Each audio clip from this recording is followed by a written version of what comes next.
የት ቤተ እምነት ነህ? አሁን በጌታ ነኝ። ቤተ እምነትን የጠየቅኩህ ወንድሜ። ሙሉ ወንጌል ማለት ነው። ሙሉ ወንጌል ነህ? አሁን ነው ሙሉ ወንጌል የሆንከው? ኦርቶዶክስ ነበርክ በፊት? ኦርቶዶክስ ነበር። በጣም አሪፍ። ምን ያህል ጊዜ ኦርቶዶክስ ነበርክ? አረ ብዙ ጊዜ ከልጅነቴ እስከ ከአንድ ከ3 ዓመት በፊት ነው በጌታ የሆንኩት። ያስቀድሰህ ታውቃለህ? ኦርቶዶክስ እያለ? አረ ቅዳሴ ብቻ ሳይሆን ድቁናም ተቀብያለሁ፣ ሚስጥርም አይቻል። በጣም ጥሩ፣ በጣም አሪፍ። ጥሩ። እሺ እስቲ ዲያቆናት ስንት የዲያቆናት ደረጃ አለ? አላውቅም። እሱ ዲያቆን ነበርኩ እኮ አልከኝ። ደረጃ ማለት አልገባኝ። እኔ እንጃ። የዲያቆናት ደረጃ እንዴ? ዲያቆን ከሆንክ የማወቅ አለብህ ወንድሜ። ስንት የዲያቆናት ደረጃ አለ? ያው ዲያቆናት ስንት የአገልግሎት ደረጃ አላቸው? እሺ በዚህ ላቅልልህ። ማላውቀውን አውቃለሁ አይደለም ይሁን ባይሆን ዲያቆንና ላለመሆኔ ከተጠራጠረ። አቤት። እሺ የቅዳሴን ክፍሎች ንገረኝ እስቲ። ስንት ክፍል አለው ቅዳሴ? 2። ምንና ምን? የመጀመሪያው ፍሬ ቅዳሴ እና የመጀመሪያው ቅዳሴ አለ። የመጀመሪያው ቅዳሴ እና ፍሬ ቅዳሴ። የመጀመሪያው ቅዳሴ ምንድን ነው የሚባለው? ቤተክርስቲያኗ እንድታውቅ ስለምንፈልግ ነው። ኦኬ እስቲ ንገረን 3 ምክንያት። አሁን ለጅማሬው 3 ምክንያት ስጠን ከቤተክርስቲያን የወጣበት። እሺ አሌክስ ሰላም ብያለሁ። ሰላም ሰላም ላንተ ይሁን። እግዚአብሔር ይመስገን። እንዴት ነህ? አለሁልህ። ተመስገን። ከየት ቤተ እምነት ነህ አሌክስ? እኔ ወንጌል አማኝ። ወንጌል አማኝ ባል ቤተ እምነትማ የለም ወንድሜ ተው። አማኑኤል ህብረት ነው የምታደርገው? አይ አማኑኤል ዓለም አቀፍ ይባላል። እሺ የጾምና የጸሎት ጊዜ አላችሁ? አለና። በጾምና በጸሎት ጊዜ ከሚስት ጋር ግንኙነት ታደርጋለህ?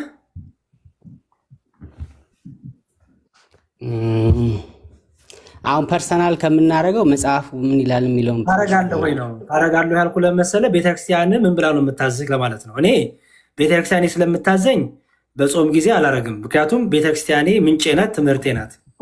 ፐርሰናል እኮ አላረግኩትም። እኔ ብጠይቀኝ አውልሃለሁ። ለምን አወስል ግን ቤተክርስቲያኔ ስለምታዘኝ ብዬ እነግርሃለሁ። አንተ ቤተክርስቲያን ታዝሃለች ነው። ጾም ጸሎት ላይ ስትሆን ከሚስት ጋር ግንኙነት ታደርጋለህ ወይስ አታደርግም ነው ጥያቄ። እንደ ቤተክርስቲያን ትምህርት ለምሳሌ እስከ 9 ሰዓት ልጾም እችላለሁ፣ እስከ 12 ሰዓት ልጾም እችላለሁ። 12 ሰዓት ሲሆን እህል እበላለሁ። እህል ከበላው በኋላ እህል ስለበላው ጾሜ እዛ ጋር ያልቃል ማለት ነው። ልክ ጾሜ እዛ ጋር ስለሚያልቅ የአንድ ቀን ጾም ነው ያላችሁ? ስለዚህ ለምሳሌ ኦኬ ሌትስ ሴይ ሳምንት ለምሳሌ አሁን እየጾማችሁ ነው። አሁን ጾም ነበር አይደል? አሁን ለምሳሌ ገብቶኛል። የአንድ ቀን ጾም ሊኖር ይችላል። አንዴ ስማኝ ቆይ። ለምሳሌ አሁን ይህን ሰሞን ጾም ላይ ናቸው አይደለ? በጠቅላላ በወንጌል አማኞች። በጣም ጥሩ።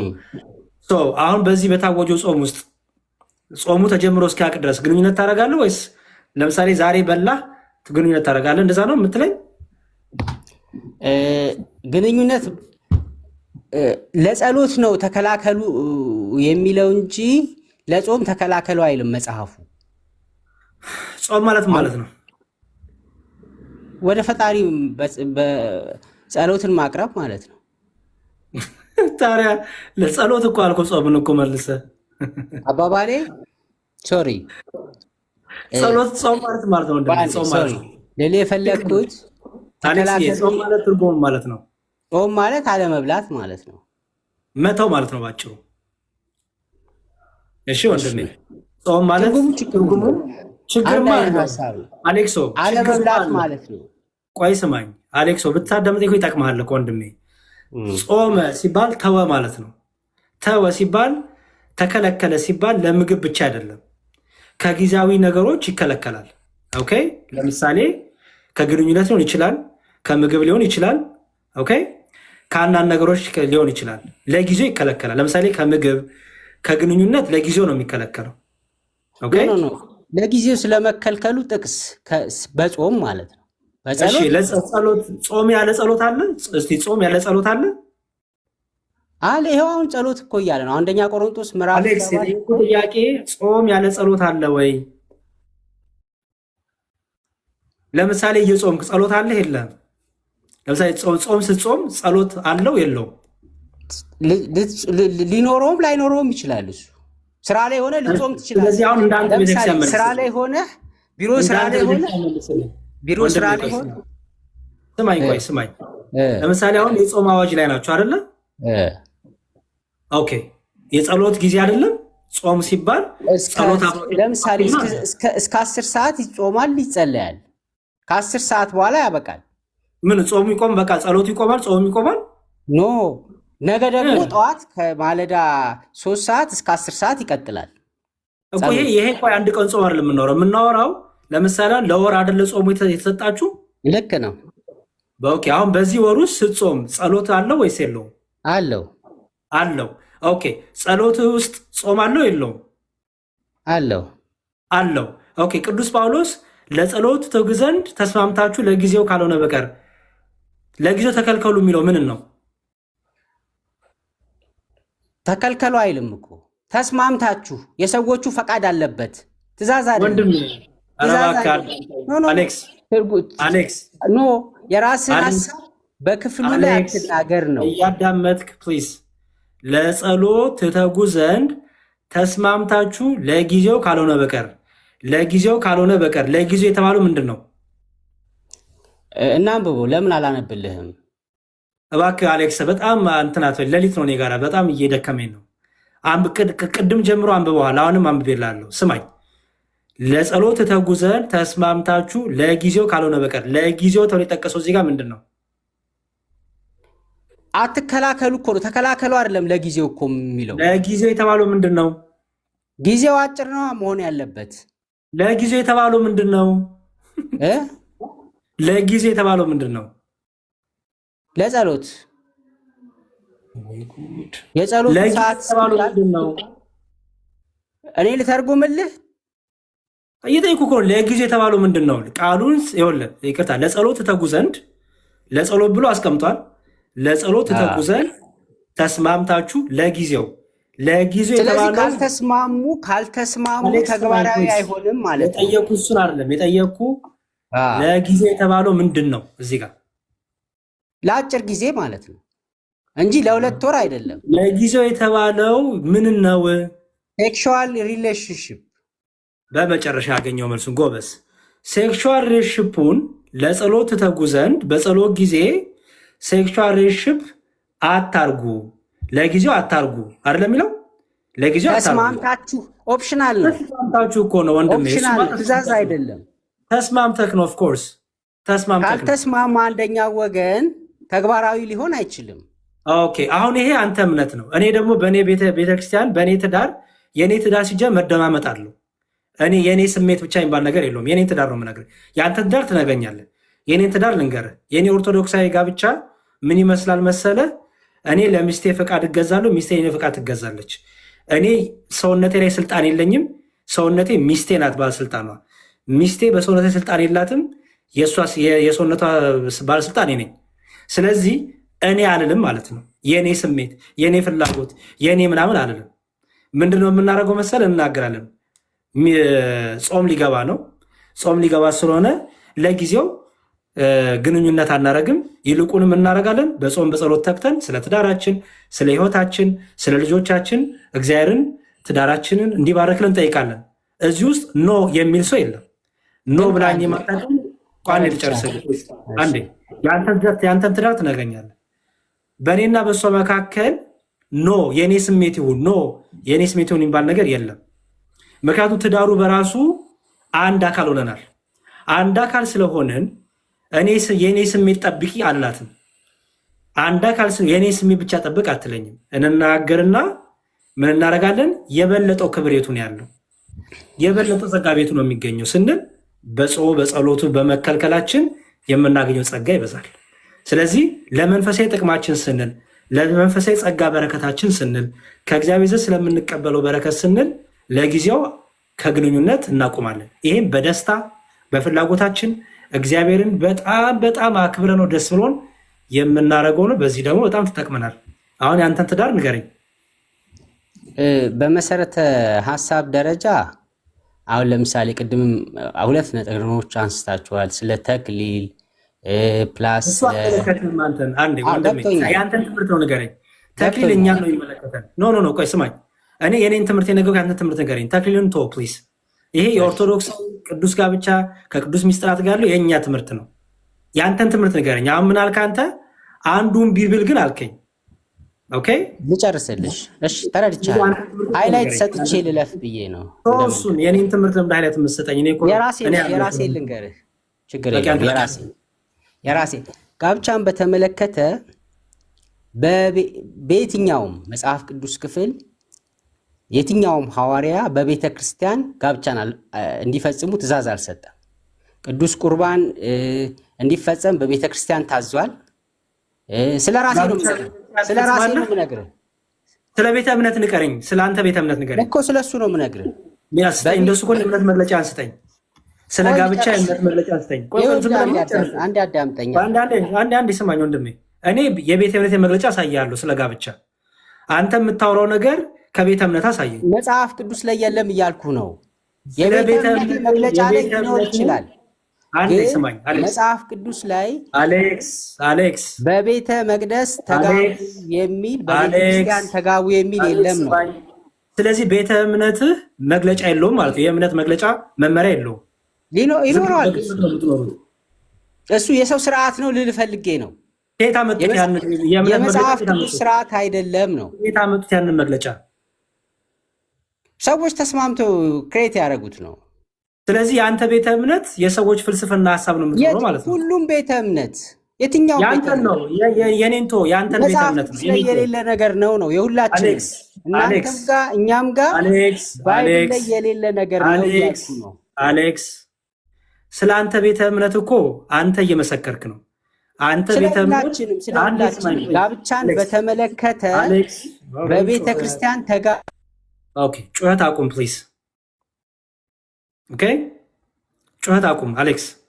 እንዴ የአንተን ቤተ እምነት የሰዎች ፍልስፍና ነው ብለህ ከመሰከርክ የአንተ ቤተ እምነት ነው። የእኔን ቤተ እምነት እኔ ነኝ የምመሰክረው።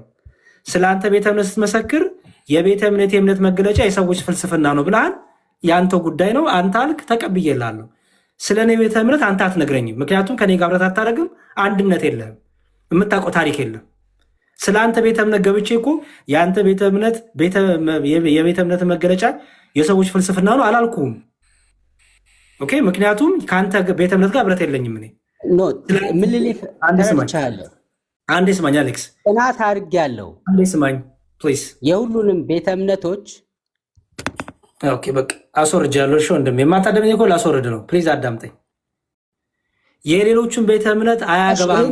ስንተውና ወደ ዋናው ራሳችን እናውራ። አልቶም አንዴ ቆይ። ስለሌሎቹ ቤተ እምነት ጴንጤዎች አያገባችሁም። እኔ ለምንድን ነው በጣም እኮ የሚገርም ነው። የሌሎቹን ቤተ እምነት እንዲናችሁ ከማለት በፊት ቤተ እምነቱ ምን ያምናል፣ ምንድነው ትምህርቱ የሚለውን እወቅ፣ ጠንቅቀህ ተረዳ። ስለ አንተ ቤተ እምነት የእምነት መገለጫ ስጠይቅህ ምን አልከኝ? የእኔ ቤተ እምነት መገለጫ መጽሐፍ ቅዱሳዊ አይደለም የሰው ስርዓት ነው አልከኝ። ጥሩ ነው፣ በርታ በቃ። የእኔ ቤተ እምነት ግን የእምነት መገለጫዎቹ ከመጽሐፍ ቅዱስ የተቀዳ ነው ብዬ አምናለሁ፣ እቀበላለሁ። ስለዚህ አሁን መልስልኝ፣ ቤተ እምነት ስለ ጋብቻ የጻፈችው መመሪያ አለ የለህም? አሁን እሱን ርዕስ ተውኩት። በቃ ለምን መሰለኝ ተውኩት። አልተውኩትም፣ የገባኸው በዛ ርዕስ ስለሆነ ያኔ አልተውም። ካልፈለግ መውረድ ትችላለህ። ቤተ እምነት የጻፈችው መገለጫ አለ የለም? አለ። አሳየኝ። አሁን እጄ ላይ የለማ፣ ዶክመንት ላይ ነው። ምንድነው ቤተ እምነት ስሙ ንገረኝ፣ ላውጣው። ምን ብዬ ጻፍ? አሁን እያወራን ያለ ነው ቆሮንቶስን ነው። ወደ ቆሮንቶስ እንመለስ። በቃ አንተ በዚህ ልትስማማ ስላልፈቀድክ አሌክስ የቤተ እምነትህን ንገረኝና ላውጣልህ። ስለ ጋብቻ አለ ብለኛል። ምክንያቱም ስለ ጋብቻ ስትጽፍ ቤተ እምነትህ የትኛው መጽሐፍ ቅዱስ ጥቅስ እንደጠቀሰች ማየት ፈልጋለሁ። ሰው ንገረኝ። ጋብቻ ክቡር፣ መኝታው ንጹህ ነው። እኔ ለምን አልነግርህም? መጽሐፉን ልጻፈው፣ እኔ ኮምፒውተር ላይ ነው ያለሁት። ንገረኝ እኮ እኔ እነግርሃለሁ፣ በቃሌ እነግርሃለሁ። ትምህርቱ ስለማውቀው ችግር የለውም። በቃ ውረድ፣ ሌላ ሰው ላስገባ። አሌክሶ ከክብር ጋር ወንድሜ፣ ከዝም ብሎ ጊዜ አንተንም የኔንም ጊዜ እያባከንን ያለ። ቆሮንቶስንማ እንወያይ። ቆሮንቶስን ለምን ፈራኸው? ይሄ ነው በጣም ማልወደው ነገር ቢኖር ፈራኸው የሚባል ነገር፣ በጣም ማልወደው ነገር መጨረሻ ላይ ፈራኸው ትላለህ። ፈራኸው? በጣም እኮ የሚገርም ነው። አረ ከዚህ መንደር ሀሳብ ውጡ ፕሊዝ። ፈራኸው፣ ፈራኸኝ፣ ውጡ ከዚህ እዴ። በጣም እኮ የሚገርም ነው። በቤተ እምነት መገለጫ ያፈርከው አንተ። የሰው ስርዓት ነው የኔ ቤተ እምነት መገለጫ አልከው አንተ። ፈራህ እንኳን አላልኩም እኮ የቤተ እምነትን ነገር አሳየኝ ስልህ እምቢ ስትለኝ ፈራህ አላልኩም። ምክንያቱም ቃሉ ትክክል ስላልሆነ። እንዲሁ እኮ በጣም የሚገርም ነው። እሺ አቤል ናግባ። መከራ አየህ እኮ አቤሎ።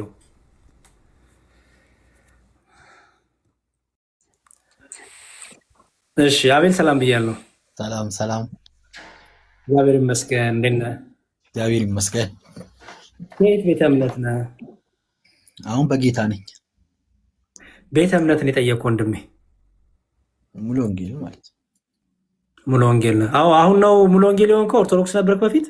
ኦርቶዶክስ ነበርኩ። በጣም አሪፍ። ምን ያህል ጊዜ ኦርቶዶክስ ነበርክ? አረ ብዙ ጊዜ ከልጅነቴ እስከ ከ3 ዓመት በፊት ነው በጌታ የሆንኩት። በጣም ረጅም ዓመትን ኦርቶዶክስ ነበርክ ማለት ነው?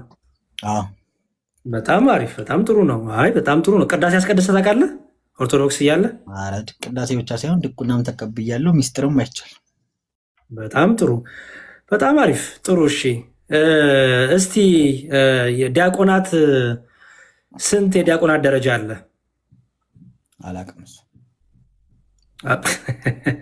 ዲያቆን ነበርኩ እኮ አልከኝ። ደረጃ ማለት አልገባኝ። እኔ እንጃ። የዲያቆናት ደረጃ እንዴ? ዲያቆን ከሆንክ የማወቅ አለብህ ወንድሜ። ስንት የዲያቆናት ደረጃ አለ? ዲያቆናት ደረጃ ማለት ያ ዲያቆናት ስንት የአገልግሎት ደረጃ አላቸው? እሺ በዚህ ላቅልልህ። ማላውቀውን አውቃለሁ አይደለም ይሁን ባይሆን ዲያቆን አንዴ ላለመሆኔ ከተጠራጠረ አንዴ ችግር የለውም። እሺ የቅዳሴን ክፍሎች ንገረኝ እስቲ። ስንት ክፍል አለው ቅዳሴ? 2 ምንና ምን? የመጀመሪያው ፍሬ ቅዳሴ እና የመጀመሪያው ቅዳሴ አለ።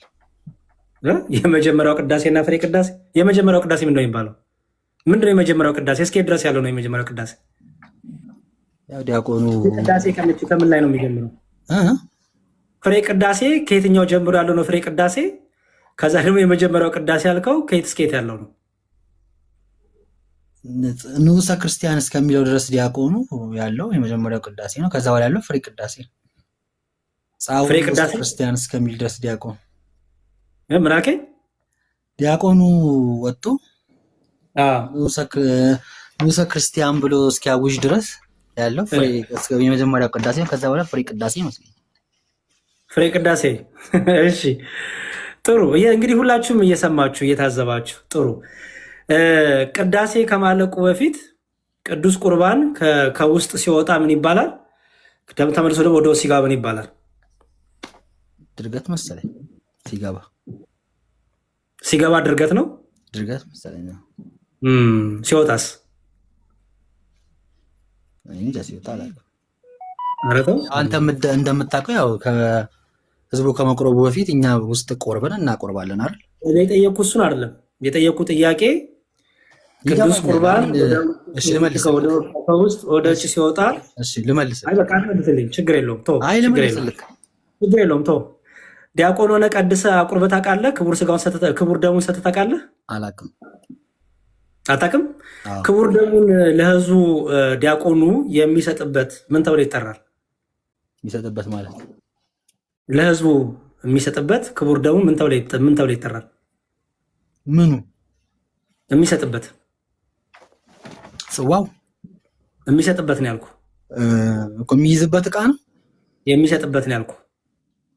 እኔ እንጃ ያሬድ፣ የኔ አንድ ዕቃ ይኸውልህ፣ በልጅነቴ ነው ድቁና አቤል። ስለዚህ ምን ታደርግ መሰለህ? አሁን ደግሞ በልጅነት ተወቅ። ይኸውልህ እኔ ፕሊዝ ኦርቶዶክስን ዲያቆን ካልነበራችሁ ኦርቶዶክስ አብርቼ ላሳይህ መታወቂያ። እሱን መታወቂያ የትን ቦታ ይሰራል? እሱ ሚስጥር ልንገርህ። ለምን ትሸሻለህ? ከመጀመሪያ ጀምሮ ሰላም ለኪ ቤተ አቤል እኮ ወደ ቤተልሔም ስንሄድ ምንለውን ብለን ውስጥ ገብተን ቤተልሔም ምን እንዳለ ያሬዳ መስማት የምትፈልገውን ብቻ አይደለም እንዳታወርድ። አቤል ስማኝ፣ አዳምጠኝ እሺ። ሚስጥር መቼም ሰው ነግሮኝ አይሆንም። አቤል እሺ ያሬዳይ የጠየኩ ያን ዲያቆን ህይወት የጠየኩ አየህ፣ ዴይሊ ህይወቱን የጠየኩ አንተ ሰዎች ሪሰርችን አድርገው ምንም አድርገው ሊያመጡት የሚችለውን ነገር መታወቂያ ብትለኝም ይሰራል፣ ፌክ መታወቂያ ይሰራል፣ ችግር የለውም። የጠየኩ እኔ ዲያቆናት በህይወት የሚያውቁትን ህይወት ትምህርት ነው የጠየኩ። የህይወታቸውን ከክህነታቸው ጋር የተያዘውን የህይወታቸውን ፓርት የጠየኩ።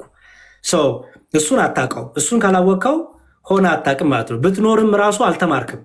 ብትሆን እንኳን ነው የምልህ፣ ሳትማር ሳታውቀው ነው ጥላ የወጣኸው። ስለዚህ ሁለቱም ለእኔ አንድ ነህ። ሳትማርም ወጣህ፣ ዲያቆንም አትሁን፣ ሁለቱም ለእኔ አንድ ነህ። ኤኒዌይስ የመጨረሻ ጥያቄ ልጠይቅ። እሺ በቅዳሴ ጊዜ ምን ይነበባል? ወንጌል ይነበባል። ሌላስ? ሌላ እንደ ቅዳሴው ይነበባል። እንደ ቅዳሴው የእመቤታችን በቅዳሴ ከሆነ በቅዳሴው ምን እንደሚነበበው ወንጌል አልከ፣ ሌላ ምን ይነበባል? ወንጌል ይነበባል። አሁን ቅዳሴ የእመቤታችን ቅዳሴ ከሆነ አባ ሕርያቆስ የደረሱት ድርሰት ይነበባል። ምን ይባላል እሱ? አዋልድ መጽሐፍ ላይ ያለ ጽሑፍ መጽሐፍ ቅዱስ ላይ የለም እሱ።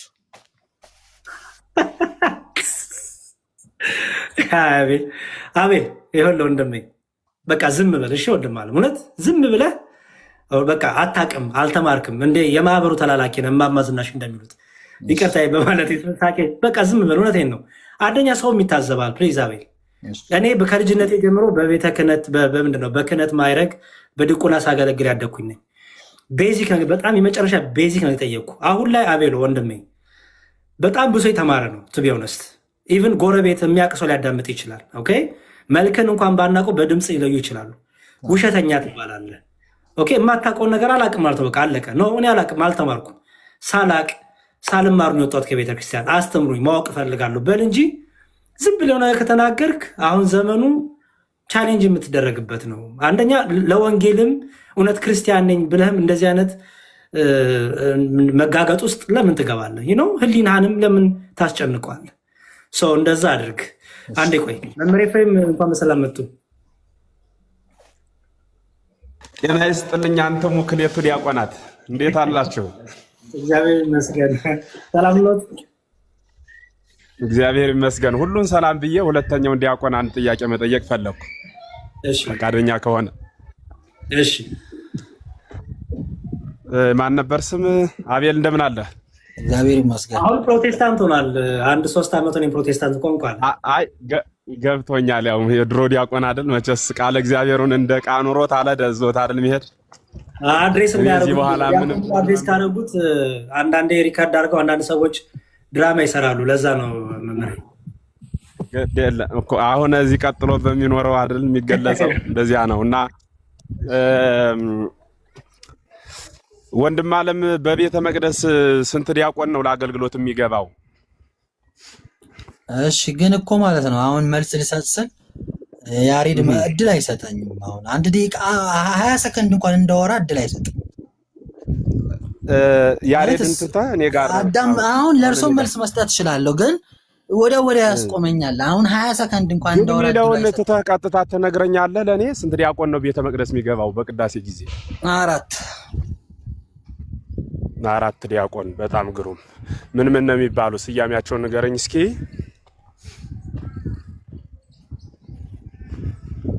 ስያሜያቸውን አሁን አላስታውስም። በጣም ግሩም።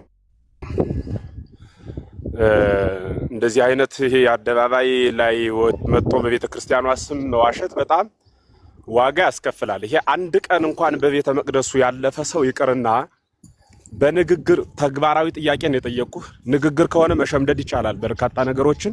እንግዲህ ብፁዕ አቡነ ሚካኤል ነው ድቁና የሰጡኝ። ሚስጥርም ያየሁት ቶታል ስላሴ ነው። ድቁናዬን እንግዲህ የሚቀማኝ ሰው አይ ቆይ እኔ ምን እንዳወራ አድርስ አንድ ደቂቃ ከዛ በኋላ ሎርድ ሽጣሃት ይደሃል እኮ ቤት አድርገህ አይ 1 ደቂቃ ልናገር አላወራም። ሚውት አዳርገህ አታስገድደን። ኦኬ ሚዩት እያደረኩ ነው። ሚዩት እንዳናደርግ ናቸው አክብራቸውና አዳም ትጠቀማለህ። ባይዘወይ እንዲሁም ከቻልን እኮ አንተን ወደ ቤት እንድትመለስ ወደ ነበርክባት ቤት እንድትመለስ ነው እየጣርን ያለ ነው። ስለዚህ ታግሰህ አዳምጥ፣ ይጠቅምሃል እንጂ አትጎዳ። እውነት ነው። በቤተ ክርስቲያን ውስጥ አራቱ ዲያቆናት ብሎ የተናገረው ማንኛውም ቤተ ክርስቲያን ላይ ያው ማይክ ከመጣ ነው አራተኛ ዲያቆን የተወከለ እንጂ ቤተ መቅደስ ውስጥ የሚገባው 4 ዲያቆን ሳይሆን 3 ነው። 2 ካህን 5 የሚመሉት በዚያ መስፈርት ነው። 3ቱ ዲያቆናት አንደኛው፣ ሁለተኛው፣ ሶስተኛው ስም አላቸው። በእለቱ ስዩም ከሆኑበት ወደ ቤተ መቅደሱ ከገቡበት ሰዓት ጀምረው እያንዳንዳቸው የሥራ ድርሻ አላቸው። እያንዳንዳቸው የሚያነቡት መጽሐፍ አለ። በዚያ ልክ ነው። ለጊዜው ጥያቄ ሆኖ ሲመጣ በደንብ እናብራራዋለን። ወደ ወንድማችን ስመጣ ግን ምናልባት ቀደም ሲል ዲያቆን ያረዶ እንዳለው በቀደመ እንደዚህ አይነት ግብር ውስጥ ኖረህ አሁን ወደዚያ ሄደ ከሆነ በጣም ያሳዝናል። ቤተክርስቲያንን አያሃት እንጂ አላወቅካትም። ቤተክርስቲያንን ስታያት ታውቃታለህ፣ ስታውቃት ትወዳታለህ፣ ስትወዳት ታፈቅራታለህ፣ ከዚያ በእርሷ ትሞታለህ። ቅዱስ ያሬድም እንደነገረን ቤተክርስቲያንን ረይክዋ አይመርክዋ ፈተውክዋ አፍቀርክዋ ነው የሚል። አየኋት፣ አወቅኳት፣ ወደድኋት፣ እርሷን አፈቀርኋት፣ ከእርሷም ጋር እስከ መጨረሻው ጸነሁ ብለው አበው ተናግረውላታልና እኔ በጣም አግርሞት የፈጠረብኝ በስርዓተ ዲቁና ካባ ቤተክርስቲያኗ እስከዚያ ማይረግ ነበርሁ ግን ትክክል ስላልሆነች ጥዬው ወጣሁ ለማለት ነው። አሁን የማይረግህን ክብደት የተናገርከው አንደኛ የዲቁና ማይረግ በጣም ምንየክሙ ዘያቢ ኩንክሙ ገብረ ተብሎ የተነገረለት ነው። ረድነት ነው። ይሄ በጣም እንትን የሚያስብል እዚያ ደረጃ ደርሰህ ብትሄድ የሚገርም ነገር አይደለም።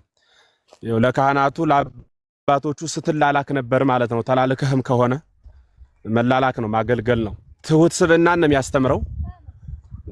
ይሄ አንገትን ቀና አድርጎ አይደለም ነው ብሎ ከመምህራን ከካህናት ጋር ለመሟገት የሚያበቃ ማይረግም አይደለም። ማይረጉን እየናቁት ሳይሆን ሰማያዊ ሀገር ነው የሚያሰጠው። ሰማያዊ ክብር ነው። አገልግሎቱም ሰማያዊ ነው።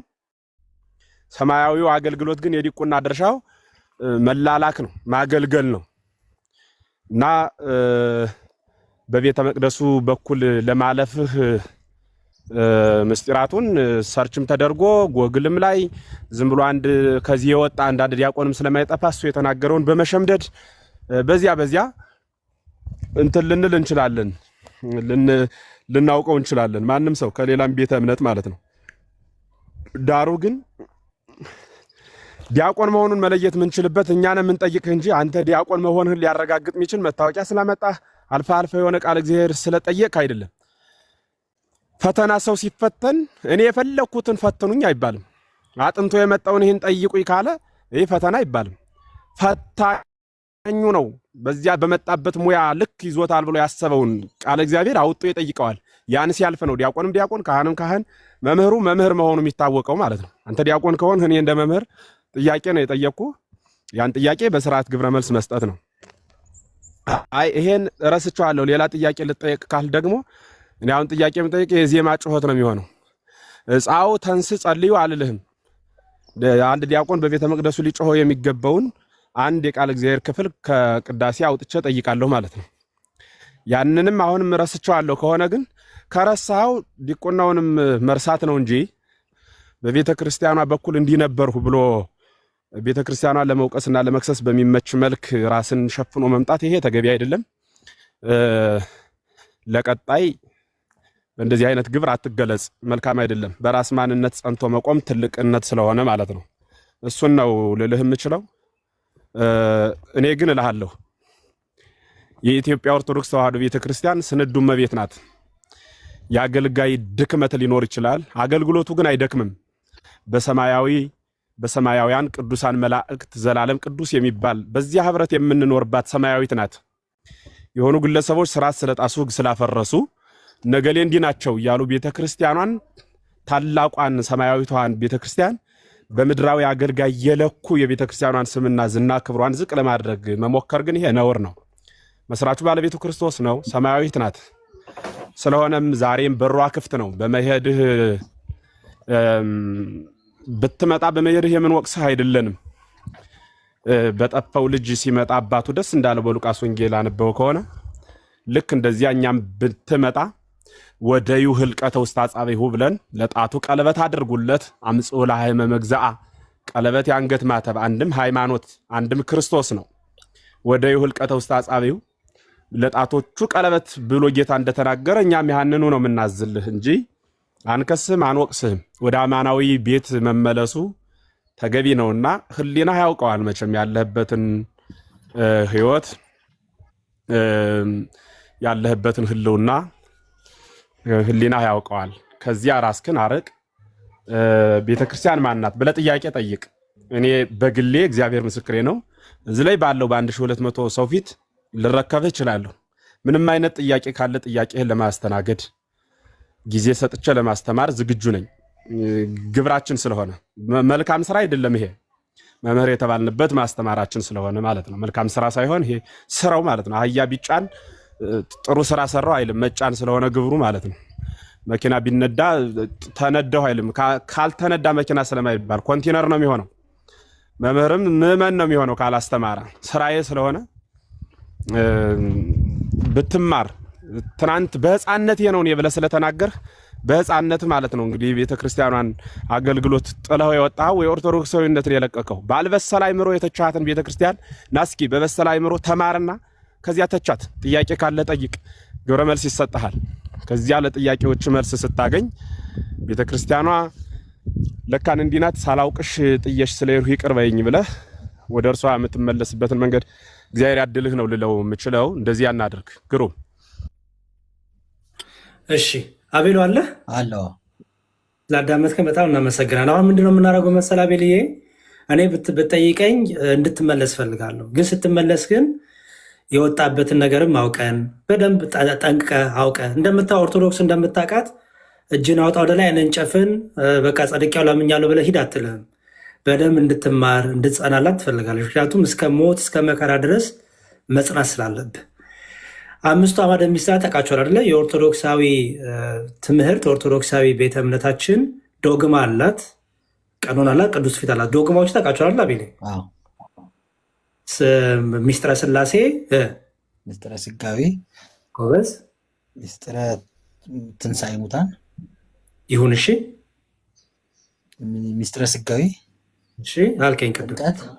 እሺ ሚስጥረ ጥምቀት፣ ሚስጥረ ስላሴ አልከኝ ቅድም። ችግር የለውም ላግዝህ። ሚስጥረ ስላሴ አለ እንግዲህ በኦርደሩ ሲቀመጥ ሚስጥረ ስላሴ አለ። የእግዚአብሔርን ማንነት ምንነት አንድነት ሶስትነቱን የምናጠናበት የምናስረዳበት ነው። ከዛ ደግሞ ሚስጥረ ስጋዌ አለ። ሚስጥረ ስጋዌ ቀጥሎ ከሚስጥረ ስላሴ የሆነበት ምክንያት ከስላሴ አካል አንዱ አካል ከሶስቱ አካል አንዱ አካል በተለየ አካሉ የእግዚአብሔር ልጅ እግዚአብሔር ወልድ ሰው ሆነ በስጋ ማርያም ተገለጠ ስንል ሚስጥረ ስጋዌን ትማራለህ። ከዛ ደግሞ ያ በስጋ የተገለጠው ኢየሱስ ክርስቶስ ተጠመቀ ስንል ሚስጥረ ጥምቀት አለ ማለት ነው። ያ ደግሞ የተጠመቀው ኢየሱስ ክርስቶስ ደግሞ በዕለተ ሐሙስ ከስቅለቱ በፊት የቁርባንን ስርዓት ሰራ፣ ስጋውን ደሙን ሰጠ ለሐዋርያቱ ስንል ደግሞ ሚስጥረ ቁርባን አለ። ከዚያ መጨረሻው ሚስጥረ ትንሣኤ ሙታን አለ። እነዚህ ዶግማ ናቸው፣ የሃይማኖት መመስረቻ ናቸው፣ ሃይማኖታችን ናቸው። ኦኬ እነዚህ አቤሎ እነዚህ የቤተክርስቲያኗ ምሰሶ አንድ ክርስቲያን የፒላር ናቸው ወይም ዋና አዕማድ ናቸው። አዕማድ ማለት መሰረት ማለት ታውቃለህ። እዚህ ላይ ጥያቄ አለ አቤልዬ? እነዚህ አምስቱ አዕማደ ምስጢራት ላይ የለኝም። ኦኬ የሄድክበት ቤተ እምነት ግን እኛ በአምስቱ ላይ ጥያቄ አለን። አንተ አሁን ገብቶ ከሄድክ እኔ ለአንተ ስላሴ ላይ ጠይቀሃለሁ። እነዚህ አምስቱ አዕማደ ምስጢራት ላይ አሁን የሄድክበት ቤተ እምነት በአምስቱ አዕማደ ምስጢራት ላይ ጥያቄ አለኝ። እኔ ልጠይቅህ። ፐርፌክት። ከማን ልጀምር? ከዚያ በፊት ግን ቤተ ክርስቲያኗን ጥሎ የሄደበት ምክንያት የሆኑ ጉዳዮችን ቢያስቀምጥ አንተም ማስታወሻ ይዘህ ከሆነ ጻፍለትና እነዚህን ካስቀመጠልህ በኋላ ትጠይቀዋለህ ቀጥለህ። በጣም ደስ ይለኛል። እሱን ጥያቄ ነው የምፈልገው።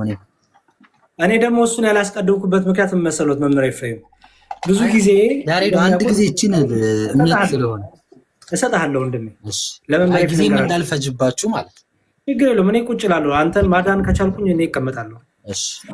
መምህር ኤፍሬም ምን አለ መሰሎት ብዙ ጊዜ እንደዚህ አይነት ቤተክርስቲያኗን ያላወቁ ያላጠኑ ሰዎች ሲገኙ የሚነግሯቸው የስላሴን ልዩነት የጥምቀት የቁርባንን ልዩነት አይነግሯቸውም። በአስተምሮ ያለን ልዩነት የሚነግሯቸው ወይ ተአምር ወይ ገድል ወይ ነገር ይነግሯቸውና ግን በኋላ ላይ ጥምቀትም ቁርባን ነው የሚያስክዷቸው።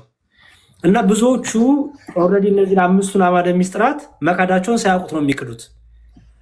ምክንያቱም በሌላ ነገር ነግሯቸው ነው የሚያስወጧቸው። እና ያን ነገር ብዙ ጊዜ ሳይረዱት ስለሚወጡ እንዲያው ያን ነገር ፒላር እንደሆነ ዶግማ እንደሆነ ሃይማኖት እንደሆነ እምነት እንደሆነ እንዲያውቀው ፈልጌ ነው። ግን እርስዎ ባሉት ደግሞ ምንም ችግር የለውም፣ እንደዛ ማድረግ እንችላለን። አይ ለምንድን ነው እኔ እንደዚህ ያልሁበት ምክንያት በኋላ ልክ አሁን አንተ እንዳነሳው የተሳሳተ አስተምህሮ ይዘው ስለሆነ የሚወጡት የተነገራቸውን ብቻ ተጭነው ሰምተው በዚያ ጉዞ የሚጓዙ ልጆች በጣም በርካቶቹ ስለሚገጥሙን እኒህን ጉዳዮች ጸረፋ በሌለበት የቤተክርስቲያኗን ክብር መጋፋት በሌለበት በተከበረ አነጋገር አንደኛ የማይገበኝ ሁለተኛ ያልገባኝ ሶስተኛ ጠይቄ መልስ ያጣሁለት ብሎ ማስቀመጥ ያለበትን ጉዳይ ያስቀምጥልንና መጨረሻ ላይ መልስ ለመስጠትም እንዲመቸን ከዚሁ ቀጥለን ደግሞ እኛ እንጠይቀዋለን። በዚያ ግብረ መልሱን ይሰጣል ማለት ነው። በደስታ እሺ። አቤሎ እንግዲህ ሁላችሁም ኮመንት ላይ አቤሎን እንግዲህ በርታ አይዞ በሉት። አቤልዬ እግዚአብሔር ይርዳ፣ መንፈስ ቅዱስ እኛንም አንተንም ሁላችንም ያስተምረን፣ መልካሙን ነገር በልቦናችን ያስቀምጥ፣ ወደ ቤት እንዲመልስህ።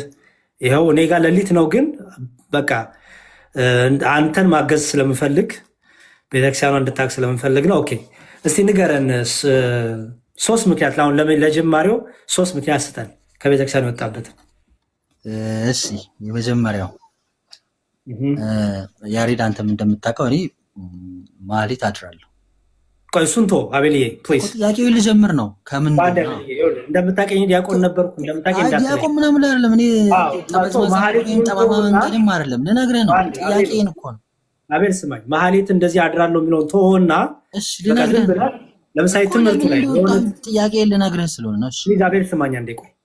እሺ ማህሌት ቆሜያለሁ፣ ኪዳን ቆሜያለሁ፣ ሰዓታት ቆሜያለሁ እንዳትለኝ፣ ዲያቆን ነበርኩም እንዳትለኝ። ኦልሬዲ እሱም ቼክ ስላደረግድም የማይሆን ነገሮች እየተናገርክ ስለሆነ ይቅር።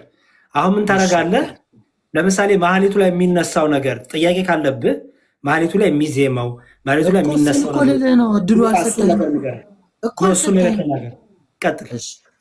ማህሌት ስቆም የመድኃኒዓለም ለምሳሌ የመድኃኒዓለም በጣም ነው የምወደው፣ በጣም ቦሌ መድኃኒዓለም ነው የምቆመው እና በቃሌ ባላቀውም እንደምታውቀው ቴሌግራም ላይ የዕለቱ እንትን ተብሎ ንግስ ተብሎ ስቡ ተብሎ ነው የሚጀምረው። ስቡ ተብሎ ከዛ የዕለቱ ሙሉ የመድኃኒዓለም ቀን ይሁን ሙሉ በቴሌግራም ወይም በእንትን ይለቀቃል።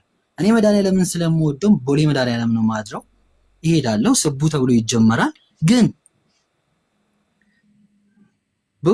በብዛት ስለመቤታችን ማርያምና አንሳ ታዲያ አቤል ይኸውልህ፣ ዝም ብሎ ክስ ሳይሆን እንደዚህ ተብሏል ይሄን አልቀበለውም በል። ክስ ሳይሆን ያሬድዬ እኔ እኮ እኔ ረበሸኝን ነገር አንተ እንድታስረዳኝ ወንድምነት እየፈጠርኩ ወይም እየዋሸሁ አይደለም። ስማኝ ስማኝ፣ ዋሸም እውነትም ተናገርክ የቱ እንደሱ የሚረዳው እውነትም ውሸት መሆኑን የሚወጋው እንዲህ ክፍል ላይ እንዲህ ይባላል በለን። ለምሳሌ እንዲህ ክፍል ላይ ስለ ማርያም እንዲህ ትላላችሁ፣ ይሄን አልቀበለውም በለን። አሁን እኮ ቴሌግራምን አውጥቼ ልናገር እችላለሁ እንጂ አንተ ችግር የለውም። ምንም እንደሱ አትበለኝ አንተ ብቻ። ለምሳሌ አንተ የጥቅምት መድኃኒዓለም የዓመቱን የንግስን አውጣልኝ። ወይ ጉድ! አቤል እድል ስታገኝ ተጠቀምበት ፕሊስ። የጠየቁ ጥያቄ ለምሳሌ ስለ ማርያም እንዲህ ትላላችሁ በለን። ስለ ማርያም እንዲህ ትላላችሁ፣ ምክንያቱም ተረድተኸው ገብቶክ ነው ትክክል አይደለም ብለህ የወጣኸው። ፐርፌክት፣ ችግር የለውም። አሁን ያ ጥያቄ የፈጠረብህን እንዲህ ስለምትሉ ይሄን አልቀበለውም በለን። ቀላል እኮ ነው። ምንድነው ማህሌቱ ላይ መድኃኒዓለም ተብሎ ዓለምን ያዳነበት ደሙን ያፈሰሰበት በዓል ነው ብለን ነው የምናከብረው አይደል? እሱ ነገር ሞር ጎልቶ አልታየኝም ነው እኔ ሳደር እና ውስጤ ይናደዳል። አንድ እሱ ነው። ሁለተኛውና መሰረታዊው ነገር ግን ያሬዳይ በቃ እሺ እሱን ተው። ግን ሁለተኛውና መሰረታዊው ነገር የየትኛው የቤተ ክርስቲያን ለምሳሌ ቤተ ክርስቲያን ማታ 11 ሰዓት ጉባኤ አለ አይደለ? ወይም ንግስ በዓል አለ። እኔ ንግስም የ11 ሰዓት ጉባኤም ይላል። እስቲ የትኛው አስተማሪ ነው ሮሜን ዕብራውያንን እስቲ አንተ ይሄኛው አስተማሪ በላይ ሮሜን አንስቶ ሚያስተምር ዕብራውያንን አንስቶ ሚያስተምር የሚፈሩ የመጽሐፍ ክፍሎች ኦርቶዶክስ ቤተክርስቲያን ውስጥ ሮሜ፣ ዕብራውያን፣ ጳውሎስ የጻፋቸው መልእክቶች በብዛት ኦሪትና የማቴዎስ ወንጌልን አንስቶ ነው አንድ መምህር የሚያስተምረው አይደለም። እስቲ የትኛው ነው አሁን በክርስቶስ ኢየሱስ ያሉት ኩነኔ የለባቸውም የሚለውን አንስቶ ዕብራውያን ላይ ስለ ሊቀ ካህንነት የሚያነሳውን አንስቶ የሚያስተምር አስተማሪ የገባውስ አለ ወይ? እውነት ለመናገር እሺ የትኛው ነው ከጳውሎስ ካስተማራቸው ትምህርቶች መድረክ ላይ ተነስቶ ዲያቆን ሄኖክ ኃይሌን እኔ በጣም ብዙ ጊዜ ሄዳለሁ ቤተክርስቲያን፣ አንድ መምህር ደፍሮ እኛን ማለት ነው ኦርቶዶክሳውያንን፣ እውነቴን ነው የምልህ። እስቲ ደግሞ ውሸት ከሆነ አቤል ይኸውልህ፣ አሁን ለምሳሌ ይኸውልህ እሳቸው መምህር ኤፍሬም አውደ ምሕረት የሚያስተምሩ ናቸው። ኦኬ አውደ ምሕረት የሚያስተምሩ ናቸው። የእሳቸውን ትምህርትም ላሰማ እችላለሁ። የሌሎቹ የብዙዎቹን ትምህርት ላሰማ እችላለሁ። የሚመች ከሆነ እኔ ፖስት ላይ ያለውን ትምህርት አንድ ትምህርት ቆይ ታሰማዋለህ። ግን ከዚያው ድረስ እስኪ አንድ የኔን ትምህርት አንድ ያውጣለትና ለዚህ ለአሁኑ ጥያቄ እዚሁ መልስ እንስጠው። እስኪ የመመለስ እድል ካለው እሺ ልስጠው። ቆይ ችግር የለውም። እሺ ቆይ ላውጣው እንትኑን ቲክታክ ላይ ልግባና ወይ አቤሎ ይሁን። እሺ ችግር የለውም። ያው ደህና ኤኒዌይስ ግን እሺ በኋላ ብናገር ይሻለኛል። እሺ ላሳየ።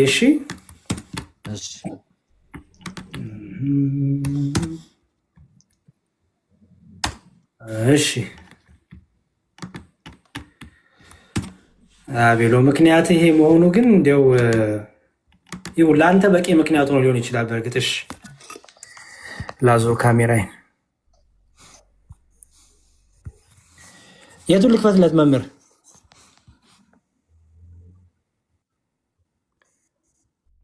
የቱን ልክፈትለት? ብዙ ትምህርት ነው ያለሁት። የቱን ልክፈት? ይሄ ልክፈት? ሚዩት ላይ ኖት እያወሩ ከሆነ ኦኬ። እያወራሁ እኔ ደግሞ እሱም ቢሆን ጥሩ ነው።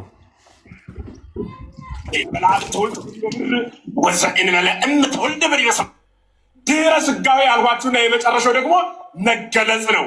አሁን ያልኳችሁ በኪደተ እግሩ ምድርን 33 ዓመት ቀደሰ። የታመመው ኢየሱስ ክርስቶስ ነው፣ ስጋ አይደለም የታመመው። ስጋ ብቻውን ታመመ አይባልም። የተነሳው መለኮት ብቻውን ተነሳ አይባልም። የታመመው ኢየሱስ ነው። ኢየሱስ ማለት ምን ማለት ነው? መለኮት ከስጋ፣ ስጋ ከመለኮት በተዋሃደ ጊዜ በጊዜ ተዋህዶ የወጣለት ስም ነው። ስጋ ከመለኮት ጋር ሲዋሃድ ይህ ስም ከወጣ የታመመ ኢየሱስ ነው፣ የሞተ ኢየሱስ ነው፣ የተነሳም ኢየሱስ ነው። በስጋ በመለኮት እያሉ ግን ማደል ይቻላል። ሞተ በስጋ ወሐይወ በመንፈስ እንዲልቁ፣ በስጋ ሞተ በመንፈስ ግን ሕያው ሆነ። ሞተ በስጋ የማይሞት መለኮት የስጋን ገንዘብ ስላደረገ በስጋ ሞተ። የሚሞት የሚበሰብስ ስጋ ደግሞ የመለኮትን ገንዘብ ስላደረገ ወሐይወ በመንፈስ ሕያው ሆነ ማለት ነው። ከዚያ ተገለጸ። 33 ዓመት ምድርን በኪደተ እግሩ ቀደሰ። የአዳምን በደል ተሸክሞ ወደ ቀራንዮ ወጣ። አዳምን እንደ መሐሪነቱ ምሮ እንደ ፈራጅነቱ ባሕርየ ሰብን ገንዘቡ ስላደረገ በራሱ ላይ ፈረደ። ስለዚህ ዛሬ ነገረ ትስብእት ሲባል ኢየሱስ ክርስቶስ ማን ነው ብሎ ጥያቄ ለሚመጣበት ሰው ባሕርየ መለኮትና ባሕርየ ሰብ ሲዋሃድ የወጣለት ስም ከባሕርይ አባቱ ከአብ ሳይለይ ከባሕርይ ሕይወቱ ከመንፈስ ቅዱስ ሳይለይ በፈቃዱ ከድንግል ተወለደ ማለት ነው። አንዳንዶቹ ፍጹም ሰው ሆነ ስንላቸው ግራ ይገባቸዋል። እንዲህ ይሉናል፣ ፍጹም ሰው ሆነ የምትለይ ከሆነ ይሉናል፣ አባት ሳይኖረው ከእናት ብቻ ተወልዶ ፍጹም ሰው ይባላልን ይላሉ። እኔም እንዲህ ብዬ ሌሎቹም ሊቃውንት እንዲህ ብለን እንመልስላቸዋለን። እንዲህ ከሆነ ሔዋን የተገኘችው ከአንድ ሰው ብቻ ነው፣ ከአዳም። ፍጽምት ሰው አይደለችምን? ሔዋን ከአዳም ከአንድ ሰው ብቻ ስለተገኘች ጎደሎ ሰው ናት ብለን አንናገራትም። ፍጽምት ምልዕት የሆነ ሌላም ላሰማ ዕብራውያን ወይም ሮሜ ወይም ገላትያ እንደዚህ አይነት ትምህርቶች እኮ ያልኩት ያሬዳዬ። አንድ ትምህርት ካሳየኝ እኔ ዝም እላለሁ። አቤል ሮሜ ወይም ገላትያ ነው ተጠቅሶ ነው። እሺ ኧረ አቤል እባክህ እሺ፣ በጣም እያከበርንህ ምን እያልን ነው የምናወራው? ስለዚህ ፕሌስ ያሬዳዬ እሺ፣ እንዲያው ተረጋጋና። አንተ አልተማርክ ማለት አልተሰጠ ማለት አይደለም። አንተ አልነበርክም። አየህ ችግሩ አንተ አልነበርክም። ቆይ ልጨምርህ ሌላ ትምህርቶች አንዴ ደግሞ ላሳየህ። እሺ እስቲ ኦኬ ሜሴጅ ፍሬንድ ኤክስፕሎር ሻፕ እኛ ረዚሁ እናስተምርሃለን። እንዲያው እንትን ካለም ቆይ ዕብራውያንንም ሮሜንም እናስተምርሃለን። ምን ችግር አለ? የተማርነውን መልሰን እናስተምርሃለን። ግን ትምህርቱን ሲያስተምሩ ላሳየ ብዬ ነው። አንዴ ኦኬ አገኘሁት። እሺ ፌቨራይትስ እሺ ኦኬ ለምሳሌ ካህናታችን ኢየሱስ ክርስቶስ ብቻ ለተዋህዶ ቤተክርስቲያን አንድ ሊቀ ካህናት ነው ያለው። አንድ ሊቀ ካህናት ወገሌ ሲባል ልትሰሙ ትችላላችሁ። የወረዳው ቤተ ክህነት ኃላፊ ሊቀ ካህናት ሲባል ልትሰሙ ትችላላችሁ። ያ ማለት በኦርጋናይዜሽን በተቋሙ በአስተዳደር እዚያ ወረዳ ውስጥ ላሉ ቄሶች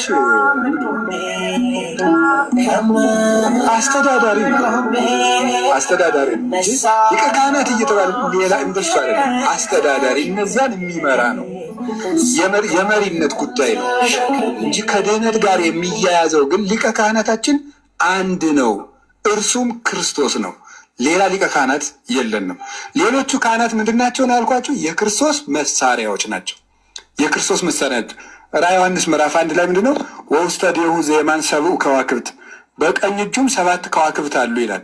በእጅ የተያዘ ነገር ምንድን ነው? መስሪያ ነው አይደል? በእጅ የተያዘ ነገር መስሪያ ነው። ስለዚህ 7ቱን የቤተ ክርስቲያን አለቆች ምንድን ያላቸው? በክርስቶስ እጅ ያሉ 7 ከዋክብት ብሏቸዋል። በክርስቶስ እጅ ማለት ክርስቶስ የሚሰራባቸው የሚኮተኩትባቸው ማለት ነው። ሰው በእጁ በያዘው ነገር ይኮተኩታል፣ ይቆርጣል፣ ይፈልጣል። ክርስቶስም በካህናት ያስራል፣ ይፈታል። ስለዚህ ካህን የክርስቶስ እጅ ነው። ካህን ፖለቲከኛ ሲሆን የማያምርበት ለዚያ ነው። ካህን የክርስቶስ እጅ እንጂ የፖለቲካ እጅ ሲሆን አያምርበትም። ካህን የክርስቶስ እጅ ነው። ስለዚህ ካህናት ያስፈለጉን ለዚህ ነው። ጌታችን ኢየሱስ ክርስቶስ ካህናትን የሾመልን ይህንን ምስጢራት እንዲፈጽሙልን ነው። ስለዚህ ኢየሱስ ክርስቶስ በሌሎች እምነት ውስጥ ያሉ ሰዎች ይህን ተቃርኖ ኢየሱስ ክርስቶስ ሊቀ ካህናት ስለሆነ ሌላ ካህናት አያስፈልጉንም የሚለው ፈጽሞ ነውር ነው። ኢየሱስ ክርስቶስ ንጉሳችን ነው። ግን ንጉስ አናነግስ የሚባለው አይ የክርስቶስ ንጉሴ ስለሆነ ጠቅላይ ሚኒስትር አያስፈልገኝም ይባላል ወይ? እሺ አንድ ይሄ ነው። ሌላም ልጨምርልህ። አሁን ይሄ ሊቀ ካህን የሚለውን እንዲያው በጥቂቱ ያብራሩበትን ነው የምነግርህ። ሌላው ደግሞ ልጨምርልህ። አንዴ ታገሰኝ። እሺ ይሄ አንዴ ቆይ። እሺ ኢየሱስ የሚለበስ ጋቢ፣ ክብር የሚሆን ጋቢ፣ ማይቆሽሽ ጋቢ፣ ማያስበርድ ጋቢ፣ ጌጥ የሚሆን ውበት የሚሆን ሲደረግ የሚሞቅ ሕይወት የሚሰጥ ጋቢ፣ ሞገስ የሚሰጥ ክብር የሚሰጥ ጋቢ፣ ሌላ የማያስፈልገው ይሄ ብርሃን ነፍሳችሁ ውስጥ ሲወጣ ምን እንደምትሆኑ ታውቃላችሁ? የፀሐይና የጨረቃ የከዋክብት ብርሃን ለእናንተ አያበራም፣ አይታያችሁም። ለምን? ያኛውን ብርሃን ነው የምታዩት። እኔ መዝሙር እኮ እያቀናበሩ የሚሰሩ ሰዎች እንዲያው ትምህርቱ እንዳይሰማ በጣም አስቸጋሪ ነገር እኮ ሆነ። ሌላም ደግሞ ልጨምርልና አንዴ ልጨርስ። እሺ ያሬዶ እንደው የተቀነባበረ ካልሆነ አትልፋ፣ አታገኘው። አንዴ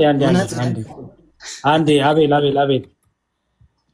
እኔ እነሱ እንኳን ትምህርቱ የለም። ሮቤ ብርሃን ገላቴ እውነት የለም። ካስወረድ እንጂ አታገኝም። አትጩህ አቤል ብሎናል። ቲክቶክ ላይ የተቀነባበረ ሳይሆን እስቲ ሮሜ ብሎ ጀምሮ የሚያስተምር ትምህርት አምጣ። አቤል and it's insane. I don't do schedules or timesheets manually anymore. And it worked.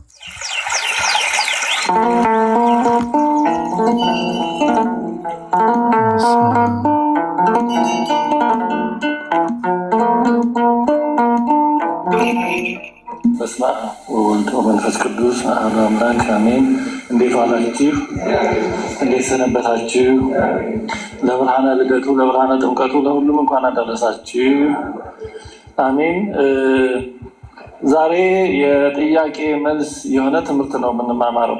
ብዙ ጥያቄ የሚያጠነጥነው በዚህ በክርስቶስ መካከለኛ ሮሜ 8:34 ምናምን የሚል ስለሆነ ዛሬ የምናየው ሮሜ 8:34 ነው። ስለኛ የሚማልደው ክርስቶስ ኢየሱስ ነው የሚለው ምን ማለት ነው? የብዙ ሰው ጥያቄ ነው። እንዳለመታደል ሆኖ መጽሐፍ ቅዱስ አንድ ቃል ወይ ይሄ ጥቅስ የሆነ እስኪመስል ድረስ ብዙ ሰው የሚያውቀው ወይ የሚሰማው ይሄን ጥቅስ ነው። ያው ከጠላት መስማት እንደዚህ ስለሆነ ከመሰረቱ አለመማር ችግር ስለሆነ ብዙ ሰው ጉዳይ የሚሆንበት ጥያቄ የሚሆንበት ቃል ነው። ቃሉ የእግዚአብሔር ቃል ነው። በሚገባ አለ መጽሐፍ ቅዱስ ላይ ያለ የእግዚአብሔር ቃል ነው። ቅዱስ የእግዚአብሔር ቃል ነው። በእግዚአብሔር ቃል ውስጥ እነሆ ባልተጻፈ የምንለው የለም። የተጻፈው ለእኛ ጥቅም ነው። እንዲጠቅመን የተጻፈ የእግዚአብሔር ቃል ነው። እንድንሰናከልበት የተጻፈ የእግዚአብሔር ቃል የለም።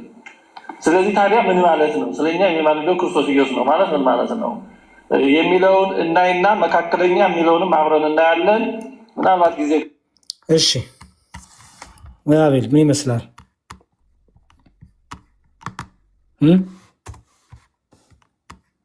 አቤል ሮሜ 8:34 የሚባለው መከረኛ ጥቅስ አለ። እንደው በእውነቱ በየቤቱ ስሙ የሚጠቀስ እንደው ከፖለቲከኞችም አንዳንድ መከረኛ ሰው አለ፣ ያልተናገረውን ሁሉ ተናገረ የሚባል ማለት ነው። ከድሮ ሰዎችም እንደው አለቃ ገብረሃና ይናሉ ይባላል። ዘንድሮ የተነሱ ቀልደኞች የፈጠሩትን ሁሉ ለአለቃ ገብረሃና የሚሰጡ ሰዎች አሉ። እና ይህም ጥቅስ ዝም ብሎ በፈለገው ቦታ ዝም ብሎ የሚጠቀስ ጥቅስ ነው። ሀሎ የነብር በየማነ እግዚአብሔር ነው የሚለው። ዋሎ የነብር በየማነ እግዚአብሔር ወይቱ አቀስ በእንቲአነ ይላል ቃሉ። ቃል በቃል ወጣ እንዴ የኔ ጌታ ወጥቶ ነው መምህር። እና ለምን አንተ ሮም 8:34 ታመጣለህ? እሱን ካገኘህ እሞታለሁ ብሏል። እኔ ካገኘሁ እወጣለሁ አይደለም ያለው እኮ ካገኘሁ አለው ነበር። በጣም ያዘኑትን ልንገርህ ያሬዶ፣ በጣም ያሳዘነኝ በቃ በሚገርመው ሁኔታ አንደኛ ቤተክርስቲያኗን ካለማወቅ ሲናገራቸው የነበሩ ጉዳዮች በጠቅላላ ያወራ ነው እንደ አቅሙ ነው እግዚአብሔር በሚያውቅ። አንዳንዴ ሰውን እንደ አቅሙ ማውራት በጣም ከባድ ስለሆነ ማለት ነው። እንደ አቅሙ ማለት እንደሚናገራቸው ጥያቄ ብንጠይቀው እስከዚህ ድረስም አይደርስም፣ መንቀሳቀሻም አይኖረውም። ምሳሌ ቅድም ምን ብሏል? ስቦወዱ ዘሳረረ ኩሉ ዓለመ ተብሎ ስለ ፍጡር ነው ሲነገር የሚያድረው አለ። ስቦወዱ ዘሳረረ ኩሉ ዓለመ ማለት ምን ማለት ነው? በራሱ ስቦወዱ ዘሳረረ ኩሉ ዓለመ በሐቲ ቃል፣ ዓለማትን ሁሉ በአንድ ቃል የዘረጋ ስሙ ቅዱስ ምስጉን የሆነ እግዚአብሔር ለዘለዓለም ምስጉን ነው። ለምን? አንተ ዓለምን ለፈጠርህ ሰማያትን ያለባላ ምድርን ያለ ካስማ ያቆም የዘረጋህ ከባቴ ያበሳ አንተ ለዘለዓለም ምስጋና ይገባሃል። በአንዲት ቃል ዓለማትን ሁሉ ፈጥረሃልና የሚለውን ቃል ጠቀሰና ስለ ፍጡር ይወራል አለ። እግዚአብሔር ያመልክታችሁ፣ እግዚአብሔር ያሳያችሁ። አንድ ሰው ሃይማኖት የሰው ልጅ በቃ ስስ ብልቱ የሚባለው ሃይማኖት ነው አይደለም? ሃይማኖትን ያህል የቀየረበትን ከዚህ በኋላ እዚህ ቤት በቀኝ ብሎ የወጣበትን በጽሁፍ የተጻፈ ማረጋገጫ መቼም አይምሮ የሌለ ሊጠፋ አይችልም። እኔ ከኦርቶዶክስ በወጣ እግዚአብሔር ያድርግብኝና የወጣውባቸው ምክንያቶች ወደ መቃብር እስከመወርድ አይጠፋኝም። እኒያን ምክንያቶች አምጣ ተብሎ ሲጠራ አሁን አላውቃቸውም። አስቀድሞ በሕፃንነቴ ነው የወጣው ብሏል። በሁለተኛ ደረጃ ደግሞ ማህሌት አድር ነበር አለ። ማህሌት የሚያድሩ ሕፃናት የሉንም እኛ።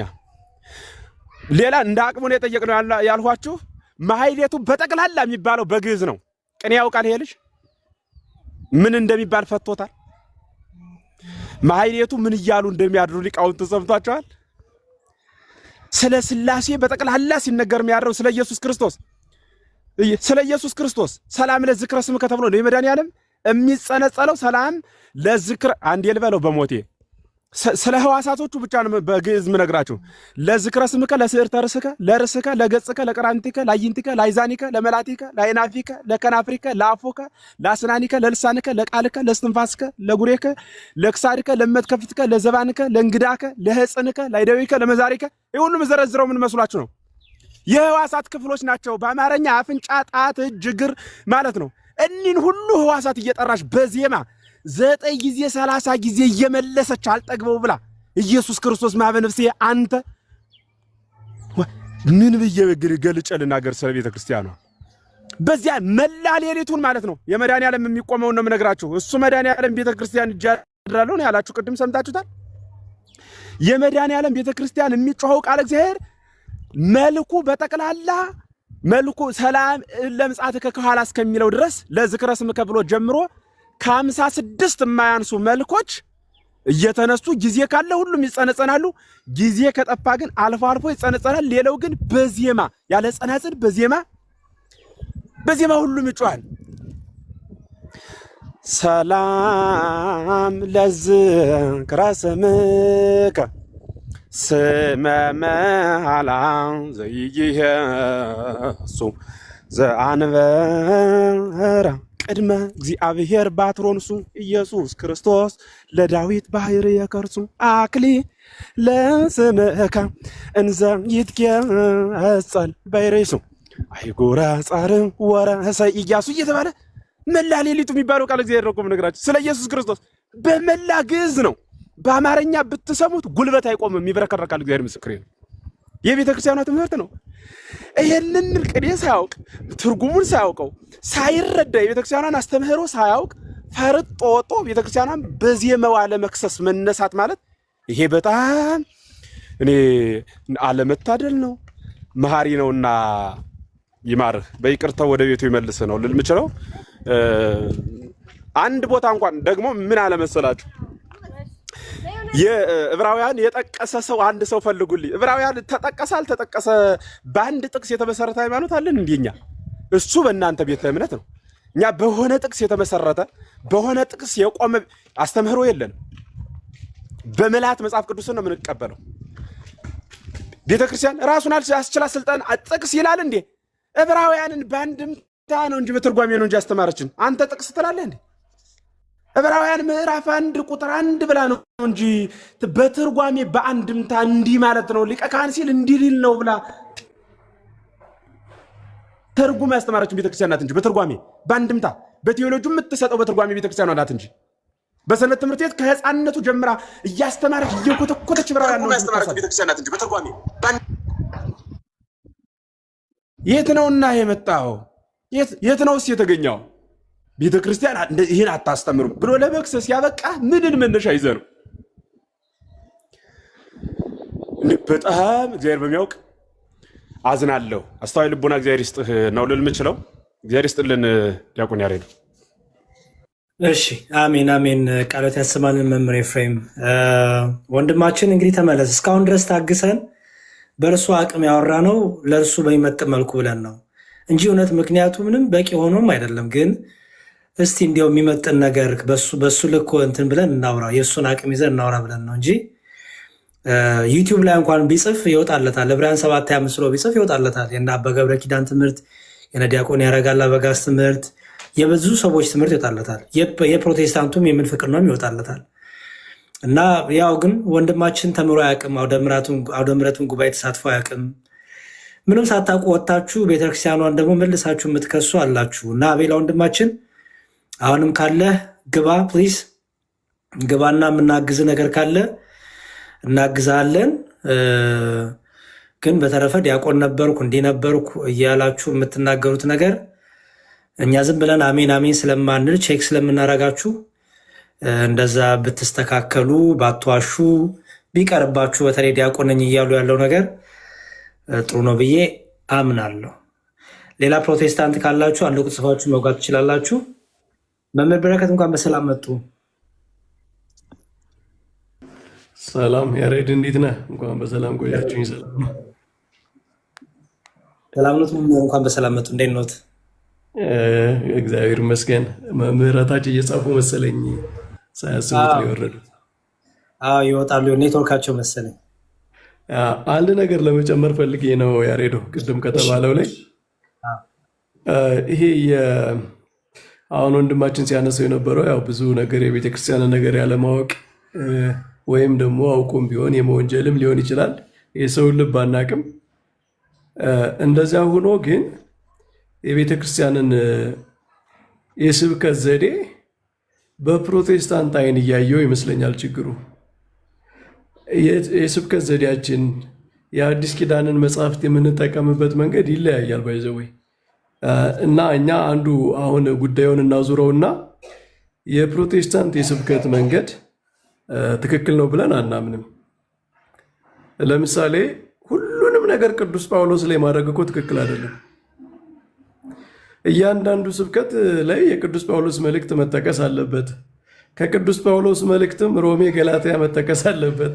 እንደዚህ የሚል ፎርሙላ እኮ የለንም። እኛ ሁሉንም የአዲስ ኪዳን መጽሐፍት በክብር እኩል ነው የምናየው። የጳውሎስን መልእክት ሮሜን ከያዕቆብ መልእክትን ለጥለን አናይም። አብረን ነው የምንተረጉመው። ወንጌላትን ጠቅሰን ነው የምናስተምረው። እና የእነሱ ትምህርት እንደምታውቀው በአብዛኛው ከጳውሎስ መልእክታት የተወሰኑ መልእክታት ከተወሰኑት መልእክታትም የተወሰኑ ጥቅሶች ላይ የሚያጠነጥም ብዙ ጊዜ በአብዛኛው ማለት ነው። ይሄ እኛ ብቻ ሳይሆን የራሱ የፕሮቴስታንት ክሪቲክሶች ራሱ የሚሉት ነው። እና እኛ ስናስተምር ከአራቱ ወንጌላት ጠቅሰን ከጳውሎስ መልእክታት ጠቅሰን ከያዕቆብ መልእክት ጠቅሰን ነው የምናስተምረው እንጂ እሱ በሚፈልገው ወይም እዛ ፕሮቴስታንት ቤት ባየው ምናምን መንገድ የተወሰኑ ድናል ጸድቃል ብቻ የሚሉ ጥቅሶችን መርጠን በእነዚያ ላይ ብቻ ተመድረተን አይደለም የምናስተምረው። ይሄማ እኛ እኮ ፕሮቴስታንት ጋር የምንተቸው ነው። ጥንታዊቷ ቤተክርስቲያን ለምሳሌ የቅዱስ ጳውሎስን መልእክታት ሁልጊዜ ባላንስ ሰርታ ነው የምታየው። ከያዕቆብ መልእክት ጋር አብራ ነው የምተረጉመው። ጳውሎስ ሰው በእምነት ብቻ ይጸድቃል በሕግ ስራ አይደለም የሚለውን ያዕቆብ ደግሞ በመልእክቱ ሰው በእምነት ብቻ ሳይሆን በስራም እንደሚጸድቅ ታያላችሁን ብሎ ከተናገረው ሳትለይ ነው የምትተረጉመው። እንዴ ምክንያቱም ያዕቆብ እኮ ሐዋርያ ነው። ሐዋርያ አፖስቶሊክ ኦቶሪቲ አለው። አንተ የምትፈልገውን አይደለም የምትመርጠው ማለት ነው። ከአዲስ ኪዳን መጽሐፍት ውስጥ ዝም ብሎ ይሄ የምግብ ብፌ ላይ ሰው እየመረጠ እንደሚያነሰው የፈለግከውን ጥቅስ እየመረጥክ ምናምን አይደለም። ሙሉ መልእክቱን የያዘ መሆን አለበት እና የቤተ ክርስቲያን ትምህርት ምልአት ያለበት ከወንጌል ከአራቱ ወንጌላት ከጳውሎስ መልእክታት ከሌሎች ሐዋርያት መልእክታት ያዕቆብን ጨምሮ ሁሉንም በያዘ መንገድ ነው እንጂ የምናስተምረው። እኛ የተለየ የጳውሎስ ወንጌል የሚባል የለንም። ጳውሎስ ከጌታ ካስተማረው ከአራቱ ወንጌላት ከሚገኘው ትምህርት ውጭ እነ ያዕቆብ በመልእክታቸው ካስተማሩት ትምህርት ውጭ ሌላ የተለየ ወንጌል የለውም ጳውሎስ። እና ቅዱስ ጳውሎስ ላይ በተለይ ችግር አለ እኮ እነሱ አሁን የቅዱስ ጳውሎስን መልእክታት ትምህርት ከሌላው እየነጠሉ ነው የሚያዩት።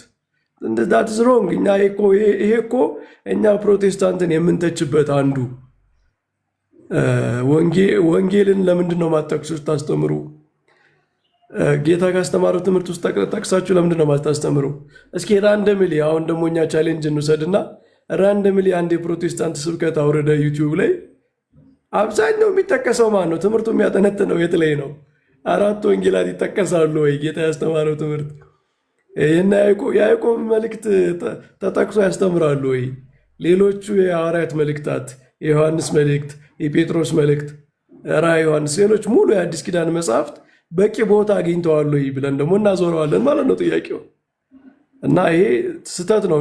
ወንድማችን ያንን ከሆነ የሚፈልገው ሁሉም ስብከት ሮሜ ላይ ሁሉም ስብከት ገላትያ ላይ እንዲሆን ከሆነ የሚፈልገው ይሄ እኮ ችግር ነው። ይህንን እኮ መፈለግ የለበትም። ይሄ እኮ ስህተት ነው። ቅዱስ ጳውሎስ በአንድ ጉዳይ በዘመኑ የነበረውን ችግር ለመፍታት ከአይሁድና በአሕዛብ መካከል የነበረውን ጠብ ለመፍታት ያስተማረውን ትምህርት የሁሉም የአዲስ ኪዳን ትምህርት መለኪያና መደምደሚያ አድርገ ብቸኛ ትምህርት አድርጋ ካቀረብክ እኮ ወንጌልን ማዛባት ነው። ይሄ ስህተት ነው። እና እንደውም ትክክለኛ ምልአት የሆነው ትምህርት ሁሉንም የአዲስ ኪዳን መጽሐፍት ያካተተ ከወንጌሉም የኛ አባቶች የኛ ቤተክርስቲያን ትምህርት ስብከት እንግዲህ ዲያቆን ነበርኩ ብሏል። አይቶት ከሆነ በቤተክርስቲያን የማይቀሩ ንባባት አሉ። በቅዳሴ ሰዓት ለምሳሌ ከወንጌል ይነበባል፣ ግዴታ ነው። እያንዳንዱ ቅዳሴ ላይ ወንጌል ይነበባል። እያንዳንዱ ቅዳሴ ላይ የጳውሎስ መልእክት ይነበባል። እያንዳንዱ ቅዳሴ ላይ የሌሎች ሐዋርያት መልእክታት ይነበባሉ። ስለዚህ እኛ አዲስ ኪዳንን በምልአት ተነቦ ነው የዕለቱ መልእክት የሚተላለፈው እንጂ የጳውሎስ መልእክት ብቻ። አቤት እንዴት አደሩ መምህር? ሰላም ሳልለው አምላካዊ ይመስል እንደ ቸርነቱ ግድ የለም። በዚያው እግረ መንገድ ይዘውት እንዲሄዱ አንድ ጥቆማ መስጠት ፈልጌ ነውና በእነሱ አስተምህሮ እንዲሁም በተቋማቸው የፈለገ ይጠቅሰዋል፣ ያልፈለገ ይተወዋል አይደል? በእኛ ቤተክርስቲያን ግን የግድ በሕግ ተቀምጦ አንዱ ዲያቆን በቅዳሴ ጊዜ የጳውሎስ መልእክት ግድ ነው። የእስራኤል ዲያቆን ከ14ቱ መልእክታት አይወጣም አይወርድም። ደስ ብሎኛል ብሎ ወደ ግብረ ሐዋርያት ወይ ወደ ማቴዎስ ወንጌል አለያም ሌላ ቦታ ሂዶ ከብሉያት መጻሕፍት አውጥቶ የማንበብ መብት የለውም፣ ከጳውሎስ መልእክት ማለት ነው። በዚህ ምክንያት በመጽሐፈ ግጻውያችን በዓመት ካሉት 360 ምናምን ቀናት ለ170 ቀን የዕብራውያን መልእክት ይደርሰዋል ለዲያቆኑ። ገብቷችኋል ምስጢሩ? ይህን ያህል 170 ቀን በዓመት ውስጥ 170 ቀን ዲያቆኑ ዕብራውያን ያነባዋል። በሕግ ተቀምጦ ዕብራውያን መነበብ አለበት ተብሎ ማለት ነው። ምዕራፉ እየተለያየ ቁጥሩ እየተለያየ ማለት ነው። ልክ ነው መምህር፣ በጣም ጥሩ ሀሳብ ነው። እና የእኛ ስርዓት አምልኮ ሰው እንደፈለገም እኮ አይደለም መጽሐፍ የሚያወጣው። እንዳሉት የቤተክርስቲያን ስርዓት አለ። በአዲስ ኪዳን መጽሐፍት ማን መነበብ እንዳለበት ወንጌል አይቀርም፣ የሐዋርያው ጳውሎስ መልእክት አይቀርም፣ የሌሎች ሐዋርያት መልእክት አይቀርም፣ ከብሉይ ኪዳን የመዝሙረ ዳዊት ምስባክ አይቀርም። እንደው ሌላው ነገር ይቅርና አንድ ሰው ዛሬ ስለ ምስጢረ ሥጋዌ ብቻ ነው ማስተምር ማለት አይችልም። ቅዳሴ ላይ ቅዳሴያችን ውስጥ በግዴታ የምስጢረ ሥላሴ ትምህርት አለ። አሐዱ አብ ቅዱስ፣ አሐዱ ወልድ ቅዱስ፣ አሐዱ ውእቱ መንፈስ ቅዱስ ብሎ ነው የሚጀምረው። እኛ ቤተክርስቲያን ትምህርት ውስጥ ሰው የራሱን አዝማሚያ ብቻ ተከትሎ መሄድ አይችልም። ምልአትን ጠብቆ ነው በግዴታ የሚሄደው። ስለ ጥምቀት አላስተምርም ዛሬ ማለት አይችልም። እያንዳንዱ ቅዳሴ ላይ ወነአምን በአቲ ጥምቀት ለስርየተ ኃጢአት በሚሰረይባት በአንዲት ጥምቀት እናምናለን የሚል ምስክርነት ግዴታ ነው። ስለዚህ የእኛ ስርዓት አምልኮ የእኛ ትምህርት የሁሉንም መጽሐፍት ምልአት የጠበቀ የአስተምህሯችንን ምልአት የጠበቀ እንጂ በሰው አዝማሚያ ላይ የተመሰረተ አይደለም። በዚያ ቀን የሚያስተምረው ፓስተር እንደፈለገ የሚወስነው ትምህርት የለም። በዚያ ቀን የሚያስተምረው ሰው መድረኩን የያዘው ሰው እንደፈለገ የሚወስነው ሳይሆን የቤተ ክርስቲያን ስርዓት ከጥንት ዘመን ጀምሮ ከሐዋርያን አበው ዘመን ጀምሮ የነበረ የአምልኮ ስርዓት አለ። መጽሐፍቱም የሚነበቡት ምስጋናውም ትምህርቱም በአጠቃላይ ምልአትን የጠበቀ ነው እና ወንድማችን እንደውም የኦርቶዶክስ ቤተክርስቲያንን አስተምሮ ስርዓት አምልኮ ቢያውቅ ኑሮ የሚመካበት ነበር የሚሆነው። እንግዲህ ዲያቆን ከሆነ ይህንን ሁሉ ስርዓት አውቆ ቢሆን እንደ አሁን እኮ ብዙ ፕሮቴስታንት ስኮላሮች ራሱ ይህንን እኮ ሪግሬት እያደረጉ ነው። ይሄ ጥንታዊ ሊተርጂካል የሆነው ጥንታዊ የሆነው የስርዓት አምልኮ ምንባባት ወጥተው በደንብ በስርዓት የሚደረጉበት ነገር እኮ ጥሩ ነበረ። አሁን ወደ ሂስቶሪክ ፕሮቴስታንቲዝም እንመለስ እኮ እያሉ ነው። እነዚያ ቢያንስ ሙሉ በሙሉ አልጣሉትም ነበር። የተወሰነ መንገድ ይከተሉ ስለነበረ እነ ሉተር ምናምን ማለት ነው። መጀመሪያው ክርስትና የፕሮቴስታንት ዘመን ላይ እንደዚህ አይነት ስርዓቶች በተወሰነ መንገድም ተቀባይነት ስለነበራቸው ወደዚያ እንመለስ እስከ ማለት የደረሱ ሰዎች አሉ እና ይሄ አሁን ያለው በፕሮቴስታንት ያለው የስብከት ዘዴ መጽሐፍት የሚጠቀሱበት መንገድ የሚያስቀና ሳይሆን እነዚያ ውስጥ ያሉ ሰዎች ራሱ በደንብ የተማሩት የጠነቀቁት ማለት በፕሮቴስታንቲዝም በደንብ ዲፕል የገቡት ሰዎች ራሱ ጉድለት ብለው የሚጠቅሱት ነገር ነው ለማለት ነው። ያሬዶ እንዳላረዝም አይ ቲንክ የሆነ ድካም ይሰማባል። ቆይታ አለመሰለኝ። አዎ ያው ሌሊት ነው። እኔ ጋራ ግን በአንድ 30 ደቂቃ ቆይቼ እወጣለሁ። ችግር የለውም። አሁን የገቡትን ሰዎች እናስተናግድና ማርቆስ እንኳን በሰላም መጣ። እንኳን በሰላም ቆያችሁ። እንዴት ናችሁ? ደህና ናችሁ ወይ? እግዚአብሔር ይመስገን። እንዴት ነው? ሁሉ ሰላም? እግዚአብሔር ይመስገን ደህና ነኝ። ተመስገን። ኦርቶዶክስ ሆነ ታውቃለህ እንዴ ማርቆስ? ኦርቶዶክስ ነበርክ? እኔ አልነበርኩም። ከልጅነት ጀምሮ ነው ሉተራን የነበርከው? አዎ እንደዛን ሉትራን ሲባል የሆነ ትንሽ ሆኜ ነው የሆንኩት፣ ግን ከህፃንነት ጀምሬም ነው እንተ የሆንኩት። እሺ ለነገሩ ከአንተ ጋር ማውራት ያለብን ይሄ በጸጋ ብቻ በሚለው ነው። በዚህ አይነት እኔ ጥያቄ ብቻ ለመጠየቅ ነው። በተለይ ሮሜ 8:34ን እንዴት ምን ብለህ እንደፈታው ለመጠየቅ ነበር። እሺ ምን ብለህ ፈታው አንተ? እስቲ እሺ ንገረኝ። ለምሳሌ ያክል እስኪ አንብብ ቦታው ሮሜ 8 አንተ ምን ብለህ ፈታው ማርቆስ? እንዴው ከዘጋት እሺ እኔ ፈታው አንተ እንደ ሉተሪያን ምን ብለህ ፈታው? ለምሳሌ የሞተው ይልቁንም ከሙታን የተነሳው ሶስተኛ ደግሞ ምን ይላል? በአብ ቀኝ የተቀመጠው ስለኛ የሚማልደው ነው አይደል የሚለው ቦታው። የጠየቁ ጥያቄ ምን ብለህ ፈታህ ወይም ፍታው እንደ ሉተሪያን ያልኩ ፕሊስ። ኢየሱስ አማላጅ ነው መካከለኛ ነው ብዬ ነው የፈታሁት። ከማን ነው የሚያማልደው? ከአብ ጋር። እሺ መንፈስ ቅዱስ ከማን ነው የሚያማልደው? መንፈስ ቅዱስ እንደዛ አይደለም የሚለው አባባሉ ራሱ ይማልድልናል ነው የሚለው ቃሉ። ስለ ኢየሱስ እንጨርስና ስለ መንፈስ ቅዱስ እንመጣለን። ክርስቶስ ያለው 35 ላይ ነው። 26ን ዘለ ለምን ትሄዳለህ? 26ንም እንዴት እንደ አንድ ምዕራፍ ላይ ያለ ነው። 26 እንዴት እንደፈታው ትነግረኛለህ። ቃሉ እዛው ስላለ። እሺ ይነበባ ቦታው ራሱ ይነበባ። እንዲሁ ደግሞ መንፈስ ድካማችን ያግዛል። እንዴት እንድንጸልይ እንደሚገባን አናውቅምና፣ ነገር ግን መንፈስ ራሱ በማይናገር መቃተት ይማልድልናል። ይሄ ስለ መጸለይ መንፈስ ሐሳብ እንደሆነ ያውቃልና እንደ እግዚአብሔር ፈቃድ ስለ ቅዱሳን ይማልዳል። ይሄ ስለ መጸለይ ነው። እንዴት እንደምንጸልይ የሚያሳይ ነው። የሚመራ ነው። አባባሉ ይለያል እኮ ከኢየሱስ ጋር ያለና የመንፈስ ቅዱስ ይለያል። ማርቆስ የጠየቁ ስለ ቅዱሳን ይማልዳል። ለማን ወደ ማን ነው ይማልዳል?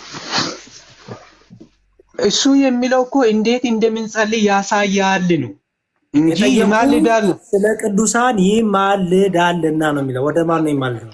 ለቅዱሳን ወደ ኢየሱስ ነው የሚማልደው። የሚማልድ ከሆነም ማለት ነው። የሚማልደው የሚለውን አንተ የፈታይበት ይለያል። ባይዞ ይትርጉም ራሱ እኔ ጋር አልመጣሁም ገና። ያንተን የሉተሪያኑ ፍቺ ነው የፈለኩት። ወደ ኢየሱስ ነው ስለ ቅዱሳን ይማልድ። ስለዚህ መንፈስ ቅዱስ ወደ ማን ነው ይማልደው? ወደ ኢየሱስ። ወደ አብ ይማልዳል ወይስ ወደ ወልድ ብቻ ነው? ወደ ኢየሱስ ነው አልኩህ እኮ። ስለዚህ መንፈስ ቅዱስ ወደ ወልድ ይማልዳል አይደል? ወደ ወልድ ሲማልድ እንዴት አድርጎ ነው ይማልደው? እየጸለየ እየለመነ ነው? ምክንያቱም አይደለም መለመን ነው። አባባሉም እንደዛ አይደለም። ባይዙ እኮ እሱ እያለ ያለው ትርጉሙና አንተ የምታወራው ፍቺው ራሱ ይለያያል። እኔን እንደውም እኔ አልፈታሁም፣ አንተ ነው የፈታኸው። እኔን ተወኝ። ያንተ ፍቺ ነው እየጠየኩህ ያለሁት። ምን አልክ? ወደ ክርስቶስ ነው ይማልደው። ለቅዱሳን ወደ ክርስቶስ ይማልዳል አይደል ያልከው? አንተ በመጣህበት አንግል ነው እንጂ አባባሉም እንደዛ አይደለም። እኔ ሉተሪያን አይደለሁም ማርቆስ። እንደ ሉተሪያን ይሄን ክፍተታው ነው ያልኩት። እሺ ልፍታው። እንደ ሉተሪያን ስለ ቅዱሳን ይማልዳልና ወደ ማን ነው ይማልደው? ስለ ወደ ማን አልከኝ? አይ ኖ አንተ አሳስተኛል። አንተ ያሳሰትበትን ላሳይ። ተወኝ ነኝ ፕሊስ። መንፈስ ቅዱስ ሌላ ላንብብልህ። እንዲሁም ደግሞ መንፈስ ድካማችን ያግዛል። እንዴት እንድንጸልይ እንደሚገባን አናውቅምና፣ ነገር ግን መንፈስ ራሱ በማይናገር መቃተት ማልድልናልና ልብንም የሚመረምር የመንፈስ ሐሳብ እንደሆነ ያውቃልና እንደ እግዚአብሔር ፈቃድ ስለ ቅዱሳን ይማልዳልና ይላል። ስለ ቅዱሳን ወደ ማን ይማልዳል?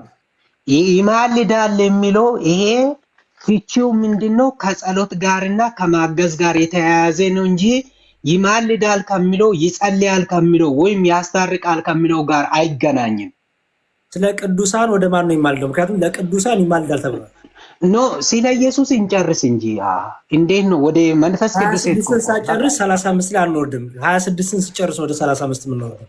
ከ34 ታዲያ ወደ 36 የምንሄደው አይደለም። ከ26 ነው ወደ 34። እንዴት ነው የምትቆጥረው አንተ? ኦኬ እኔ ስንት 8:34 ኦኬ አንተ ወደ ኋላ ነው የመጣው። ኦኬ ችግር የለውም ተቀብያለሁ። ኦኬ አንደኛ ይሄ የሚለው ከመጸለይ ጋር ከማስታረቅ ጋር አይደለም እያወራ ያለው። ይሄ እያወራ ያለው ከምን ጋር ነው? ከማገዝ ጋር ነው። አንድ ሰው ለቅዱሳን ይማልዳልና ይላል። ወደ ማን ነው ይማልዳው? እንደዛ አይደለም። ስለ ቅዱሳን ይማልዳልና ይላል።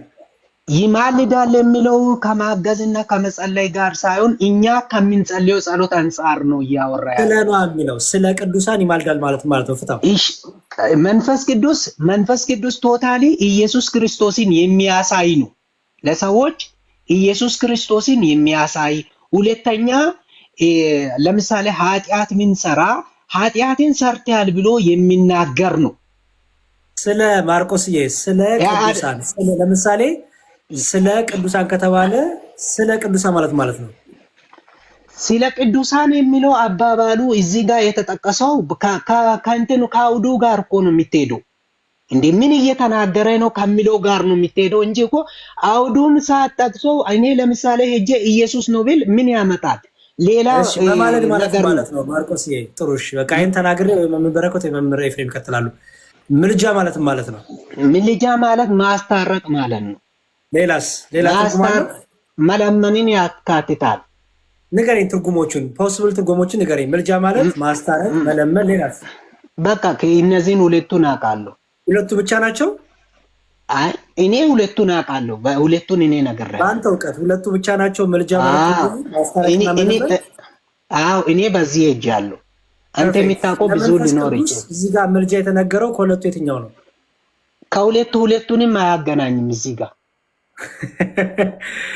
ድጋሚ ልመልስ። ምልጃ የሚለው ትርጉሙ ምን ማለት ነው? ማስታረቅ ነው ወይም መለመን ነው። ሌላስ? እኔ የሚያውቀው ይህንን ነው አልኩ። ስለዚህ ማስታረቅና መለመን አይደል? አዎ በጣም ጥሩ። ስለዚህ እዚህ ጋር ምልጃ ማስታረቅና መለመን ከሆነ ትርጉሙ ለመንፈስ ቅዱስ ምልጃ ሲነገር ማስታረቅ ወይም መለመን ነው የሚሆነው። ሌላ ትርጉም አለው? ኖ የመንፈስ ቅዱስ ይለያል። የመንፈስ ቅዱስ ከአውዱ ጋር ነው የሚትሄደው። አውዱ ምን እያለ ነው? እንዴት እንደምንጸልይ ያሳያል ነው። እሺ በቃ ወይ መምህር እኔ ማርቆስ በጣም ብዙ ጊዜ ያደክመኛልና እኔ ሌላ ፍቺ ልስጥህ ወይስ እንዴት ብዬ እንዲፈታ ነው አንተ የፈለከው? ከሁለት አንዳቸው አናግሩት መምህር ኤፍሬም ወይ መምህር በረከት። እሺ አሁን ወደ ኢየሱስ እንምጣ። አንዴ ቆይ በቃ የመንፈስ ቅዱስን እኮ ጨረስ። ማርቆስ አንዴ ወንድሜ መምህር በረከት ጋር ቀጥሉ። መምህር በረከት ይቀጥሉ። መምህር በረከት ይቀጥሉ። እሺ ሰላም ማርቆስ። እሺ መምህር በረከት ብዙ ጊዜ ሶሬት ቤት እያየው ነበረ። አንድ ቀን 2 ቀን 3 ቀን አይቻለሁ። ሰላም ብያለሁ። ሰላም ማርቆስ። እሺ እኔም ብዙ ቦታ አይቻለሁ። አሁን አንተ ሮሜ 8:34 በመጀመሪያ ምልጃን ብሎ ቅዱስ ጳውሎስ የተጠቀመው ቃል ይሄ ግሪኩ ቃል ኢንቱካኔን የሚለው ቃል ስንት ትርጉም አለው ብለህ ነው ያመንከው? 2 ትርጉም ነው። እኔ መካከለኛ ይሄ አስታራቂ መለመን ለኢየሱስ ማለት ነው። ኖ ቃሉ ትርጉሙ ነው እንጂ አሁን ለኢየሱስ ለመንፈስ ቅዱስ ምናምን ከማለታችን በፊት ሌክሲካል ትርጉሙ የዲክሽነሪ ትርጉሙ ቃሉ ምንድን ነው እናውጣውና ማለት እኔ ያወቅኩት አንድ ነው። ከማስታረቅ ጋርና ከመለመን ጋር ብቻ ነው እኔ አይቼዋለሁ። ስለዚህ አንተ የትኛውን ነው የምትቀበለው? በማስታረቁ ነው በመለመኑ ነው? በማስታረቁ ነው የሚያምነው። 34 ኢየሱስ ክርስቶስ አሁን አንተ ይለምናል ብለህ ታስባለህ? ቨርባሊ በሰማይ ይለምናልን አልወሰድኩም እኔ። ኦኬ ያስታርቃል የሚለውን ነው የምትወስደው? አዎ ሳይለምን ማለት ነው የሚያስታርቀው? ሳይለምን ነው የሚያስታርቀው። አዎ እኮ ምንም ቨርባሊ ጸሎት ምናምን የለውም ብለህ ነው የምታስበው? የለውም። አንተ ሉትራን አይደል ማርክ? አዎ ሉትራን ስኮላሮች ግን እኮ እንደዛ አይደለም የሚያምኑት፣ ይጸልያል ብለው ነው የሚያምኑት። አሁን አይደለም። ለምሳሌ በምድር እያለ ለምኗል። አሁን ተቀይሮ ነው ኖ አሁን ይለምናል የሚል ሉትራን የለም።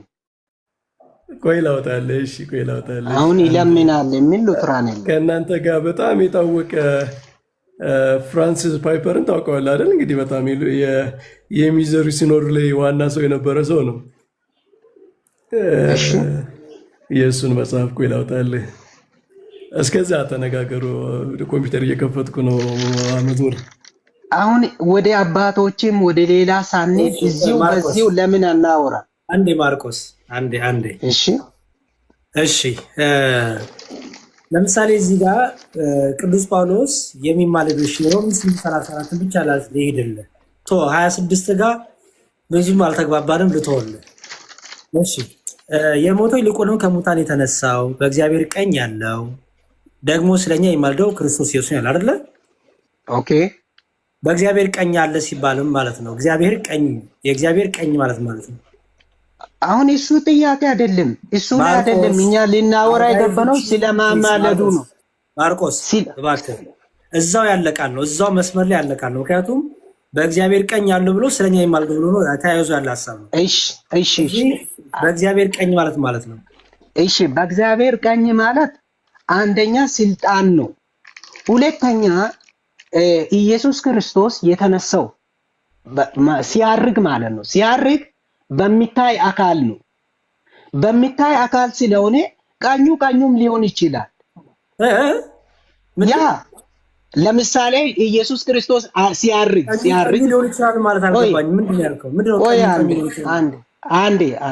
አንዴ ስመኝ። የመጀመሪያ ፍቺ አብ ቀኝ ተቀመጠ የሚለው ስልጣን ነው፣ ከፍታን ነው የሚያሳየው። ኦኬ ሁለተኛ ኢየሱስ ክርስቶስ ሲያርግ በሚታይ አካል ነው ያረገው። ሐዋርያቶቹ ኢየሱስ ክርስቶስን አይቶታል በአካል። ስለዚህ በአካል እያዩት ነው አይደል ያረገው። ማርቆስ ቀኝ ማለት ነው ስለ ሁለቱንም ሁለተኛው ትርጉም ምንድነው? አካል ማለት ቀኝም ሊሆን ይችላል። ምን ማለት ነው? ቀኝ ነው ስትል ያልገባኝም። ቀኝ አንተ የሚታውቀው ቀኝም ነው። ለምሳሌ ግራ ካለ ቀኝ አለ አይደል? ያ ስለዚህ አሁን ግራ የተባለው ቀኝ ካለ ግራ አለ እያልከኝ ነው። የመጀመሪያውን ተቀብለሃል? ስልጣን ያልኩትን ማርቆስ እባክህ አታድክመኝ። ሁለት ትርጉም አለው ስላልከኝ የመጀመሪያውን ተቀበልኩ። ሁለተኛውን ግራ አጋብተኸኛል። ምክንያቱም ግራ አላጋባውም። አንዴ ላስረዳክ። ግራ በጭራሽ አላጋባውም። እንዴት መሰለ ግራ ያላጋባው ኢየሱስ ክርስቶስ አሁን በስጋ አርጓል ወይ? በስጋ ነው ያለው? ፍጹም ስጋ አለ ወይ ብትል አዎ አለ። ኦኬ ያ ያለው ንፋስ አልሆነም እኮ ወይም የሆነ ነገር አልሆነም። በስጋ እያዩት ነው ያረገው። ዳመናም መጥቶ ሸፈነው ይላል። ስለዚህ ይሄ ያረገው በቀኝ ተቀመጠ ካለ ቀኝም ሊሆን ይችላል ነው። ያው እስፋክት አይደለም። ምን ማለት ነው? ቀኙን ሊችላል ማለት አብራራው። ምን ማለት ነው? ግራና ቀኝ አለ እያልክ ነው? በሰማይ ሊሆን ይችላል። አንተ አሁን በግራ በኩል ያለው ማን ነው? ማንም ይሁን ማን ግን ሊሆን ይችላል እኮ ነው። እኔ እኮ አሁን ፋክቱ አልሆንኩም እኮ ሊሆን ይችላል ብለህ ንገረኝ። በግራ ያለው ማን ነው? አላውቀውም። ቀኝ ነው ያለው። በአብ ቀኝ ተቀመጠ ካለ ቀኝ ተቀመጠ። ስለዚህ በግራ በኩል ያለው ወደ እንትኑ ቢነዳ ይሻላል። ወደ ዋናው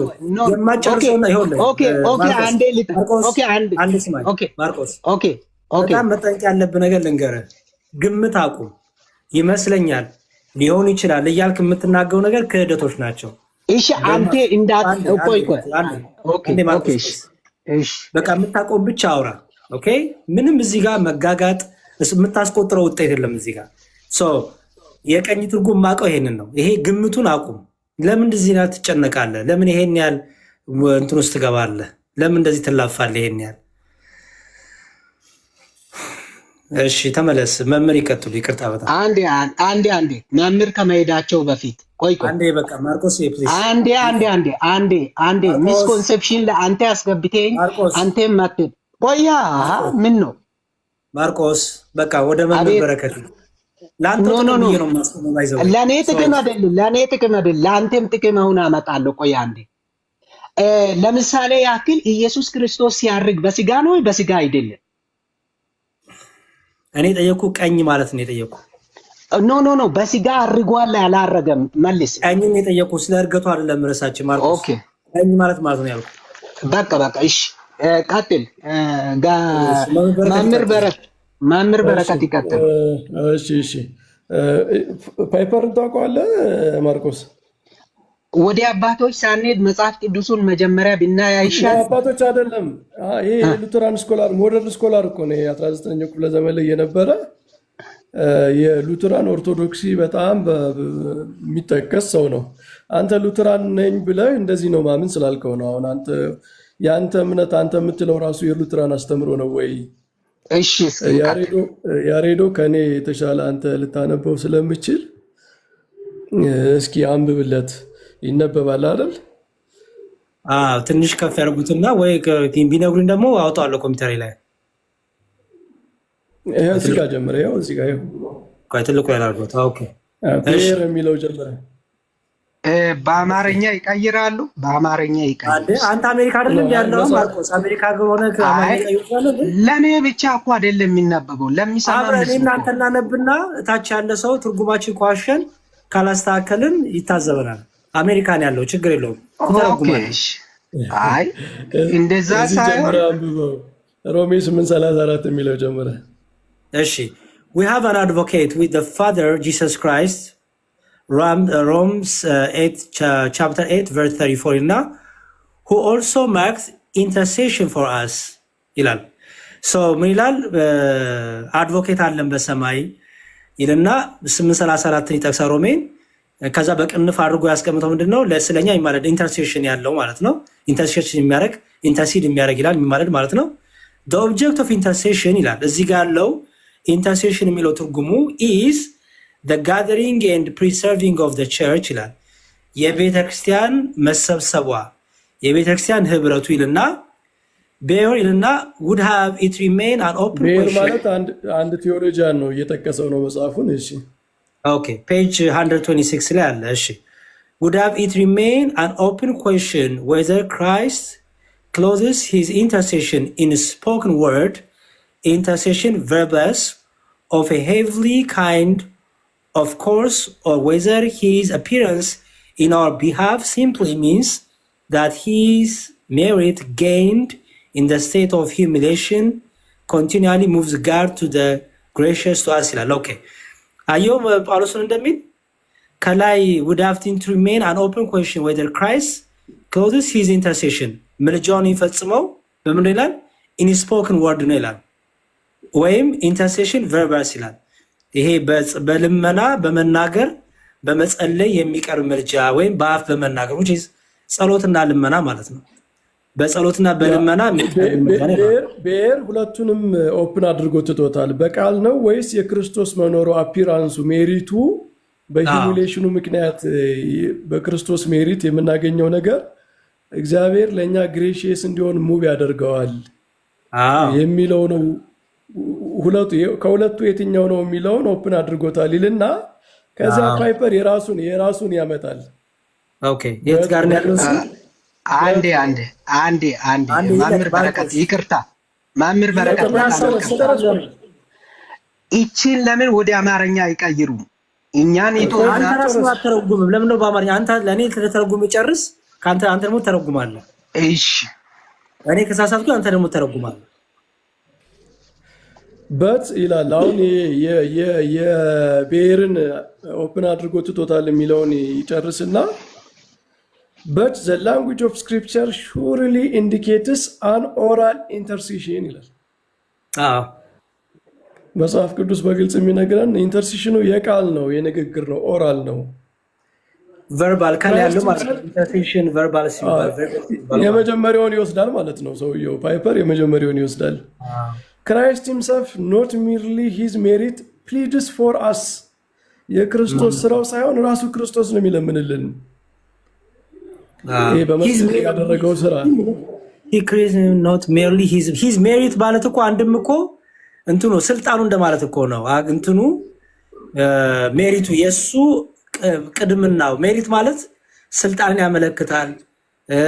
ምንድነው ሜሪት የሚለው? በመስቀል ላይ ያደረገው በመስቀል ላይ የከፈለው ዋጋ ምናምን ሳይሆን ከእግዚአብሔር ጋር የሚያስታርቀን ራሱ ክርስቶስ ፕሊድ ያደርጋል፣ ይለምናል። ኦራሊ ማለት ነው። በቃል ኦራሊ ይልና ዕብራውያን 7:25 ይጠቅሳል። he ever lives to make intercession for them የሚለው ማለት ነው። who is even at the right hand of God who also makes intercession for us ይላል ይጠቅሳል ሌሎችን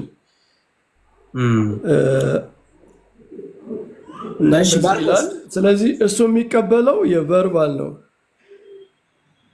ማርቆስ ተቀበሏል ይሄንን ወይስ የተለየ ትርጉም አለ እዚህ አምሮ? ኦኬ እዚህ ጋር ያለው ችግር ልንገራችሁ። አንደኛ ማምር በረከት አንዴ ራሱን በአማርኛ ብሎ ምክንያቱም እኛ ራሳችን ለምን ተርጉመን እንቸገራለን? እኛ ሲንተርጉም ኖ አንዴ መዝሙረ ያሬድ አንዴ መጽሐፍ እኮ ነው ወንድሜ። መጽሐፍ ላይ ምን ብለው ነው በአማርኛ የምትቀይረው? ቆዩ አንዴ እኔ እነግራለሁ ለሳቸው። አንዴ ለኔቶ ማምር በረከት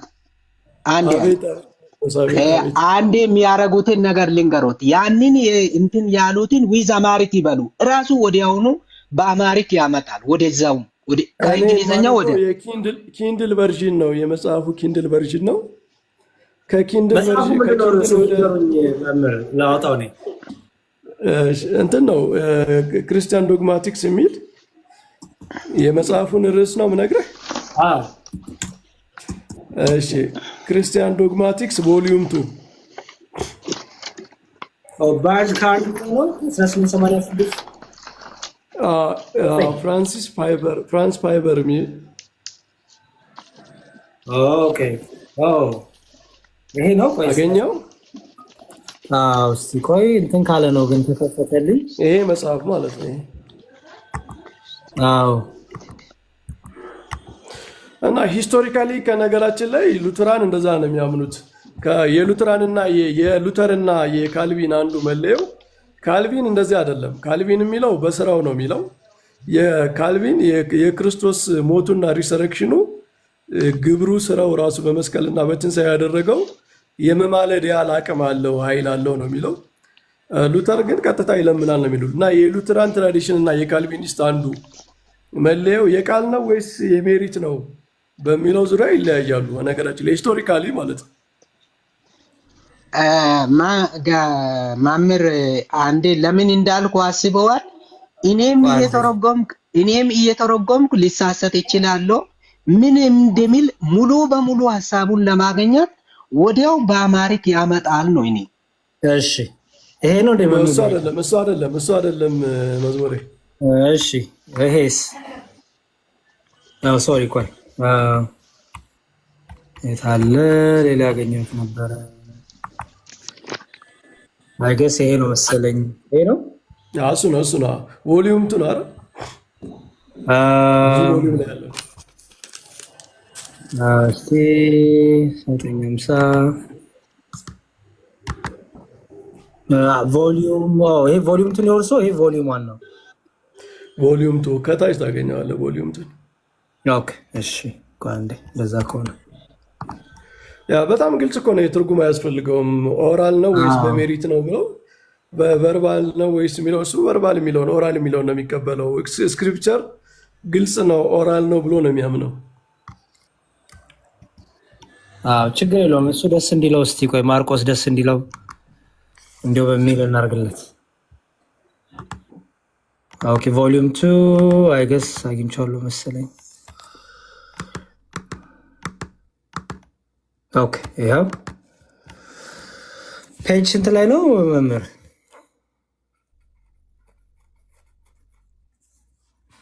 ፔጅ ስንት ላይ ነው? እያወሩ ከሆነ ሚዩት ላይ ነው። ሜን ኢንተርሴሽን ብለህ ሰርች አድርገው። እኔ ኪንድል ቨርዥን ስለሆነ ገጽ የለውም። ቆይ ኧረ ሙሉ ገጹንም አላመጣልኝ። የሚገርሙት ቆይ አንዴ ፔጅ 66 እያሉ ነው ከታች ግን አይ ሙሉ ገጹን አላመጣልኝም። አንዴ ቆይ ቮሊዩም 2 ፒዲኤፍ እስቲ ክርስቲያን ዶግማቲክ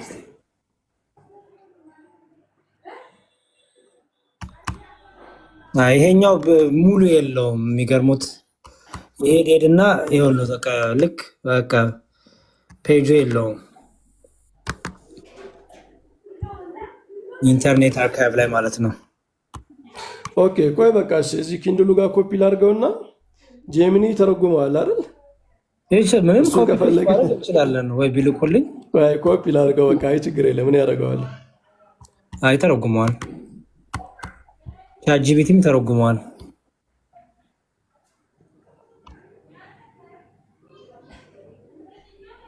ወይ ማርቆስ ሌላ ስራ ትሰጠናለህ?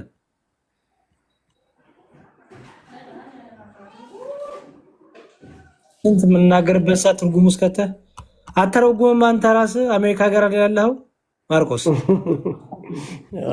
እሱ ነበር የሚተረጉም። ታዲያ እኮ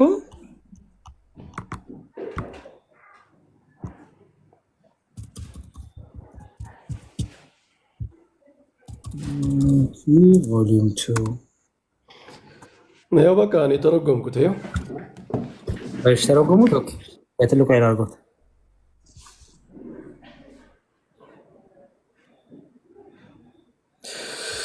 ይህ የነገረ መለኮት ቴዎሎጂካል ጽሑፍ እንደሚከተለው ወደ አማርኛ ተተርጉሟል ይላል። ጄሚኒ ነው። እሺ ባየር የቅድሙን ሰው ይጠቅሰዋል።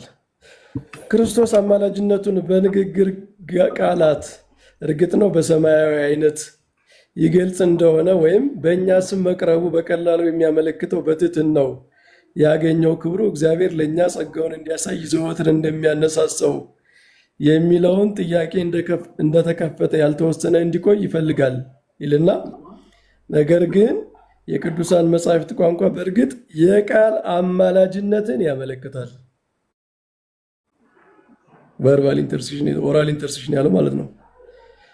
ክርስቶስ ራሱ ነው ለእኛ የሚማልደው እንጂ ክብሩ ብቻ አይደለም ይላል ማለት ነው። ቅድም አዩት ሜሪት የሚለውን ክብር ብሎ ነው የፈታው ማርቆስ። ሁሉም ይነበብ፣ አሁን ሁሉም ይነበብ። በል ማርቆስ አንተ በጣም ትቀልዳለህ። ምንድነው ሰው ጊዜ ሊጠባክ ነው? በአማርኛ ይነበብ። ቅድም ያንብቤ የለም ወይ አንተ?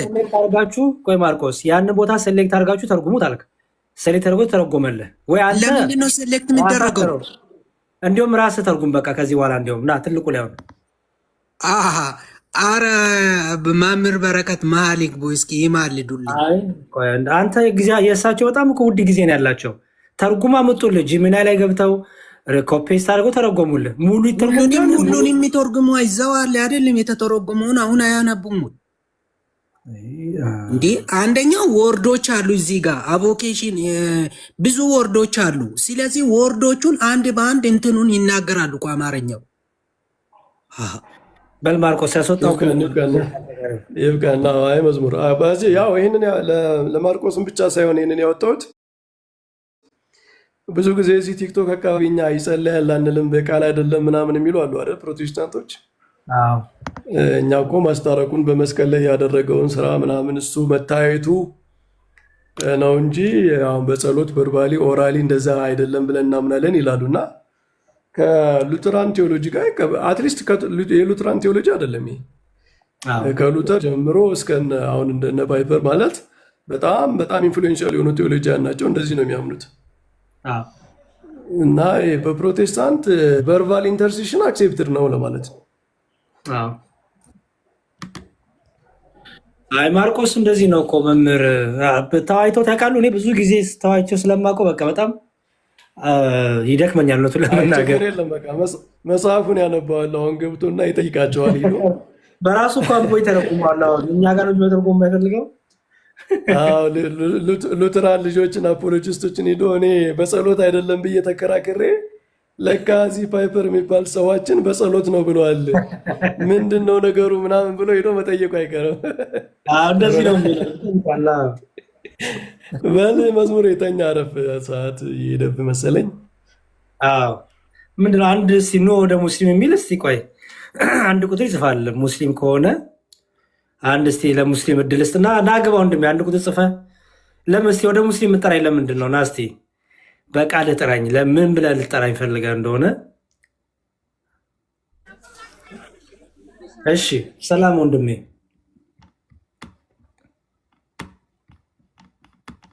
ወንድሜ አለ ይሰማል። አለው ሰላም ነው። መዝሙር ያሬድ ጥያቄ ነበረኝ። ማን ነው ስሜ? ስሜ መሐመድ። ሙስሊም ነህ? ያ እሺ ለሙስሊሞቹ እንኳን እሺ አንድ ጥያቄ ልቀበል፣ ችግር የለውም። ምን ነበረ ጥያቄ?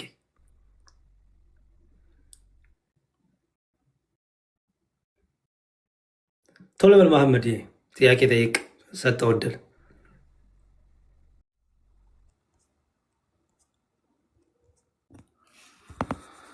በልሽ መሐመድ። መምህር ይበርቱ። አንዳንዴ ዮኒ ቤትን ብቅ ይበሉ። ሰዓቱን አልተመቻቸለት ወይስ ምንድን ነው መምህር? አዎ ትንሽ እኛ ጋር ጠዋት ነው የሚሆነው፣ በእናንተ በምትገቡበት ሰዓት የስራ ሰዓት ነው የሚሆነው። ግን እሞክራለሁ። በቃ ጥሩ። በተለይን ሰሞን በእነዚህ በሶላዎቹ ላይ አንዳንድ ሀሳቦች እየሰጠን ነበር እና እሱ ላይ እስኪ ተጨማሪ ነገር ከእርሶም ያለውን መስራት ስለምፈልግ። አይ ጥሩ ነው። እንደውም አንድ ቀን ሴሚ ፔላጂያኒዝም ጋር እንደዚህ ብንገባበት ጥሩ ነው። እንደዛ የሚሉ ሰዎች ስላሉ እንደነሱ እንግዲህ ደብል እና ሲንግል ፕሬዴስቲኔሽን ያላስተማረውን ሰው ሁሉ ሴሚ ፔላጂያን የሚሉ አሉና እንደዚህ ከሆነ ኤርሊ ቸርች ከኦገስቲን በፊት የነበረችው ቤተክርስቲያን በአጠቃላይ ሴሚ ፔላጂያን መሆኗ ነው ማለት ነው። እና እሱንም በደንብ አንድ ቀን ብንገባበት ጥሩ ነው። እዘልቃለሁ መዝሙር። እሺ መምህር በቃ አሳውቆትና ስልኮትን ያስቀምጡልኝ። ደግሞ ስልኮትን አስቀምጬልሃለሁ ባለፈው አስቀምጬልሃለሁ። በቃ ጥሩ ያስቀምጡልኝና እንደዚህ ልንገባ ስንደውልሎትና የሚመቾት ከሆነ አሳውቆትና ገብተው እንትናል። ርዕስም አስቀድመ ነግሮትና በደንብ በሰፊው ያስተምሩናል። እሺ መዝሙር ደህና አደር። መልካም አደር። አሜን። እሺ መልካም ቀን መምህር፣ እግዚአብሔር ይስጥልኝ።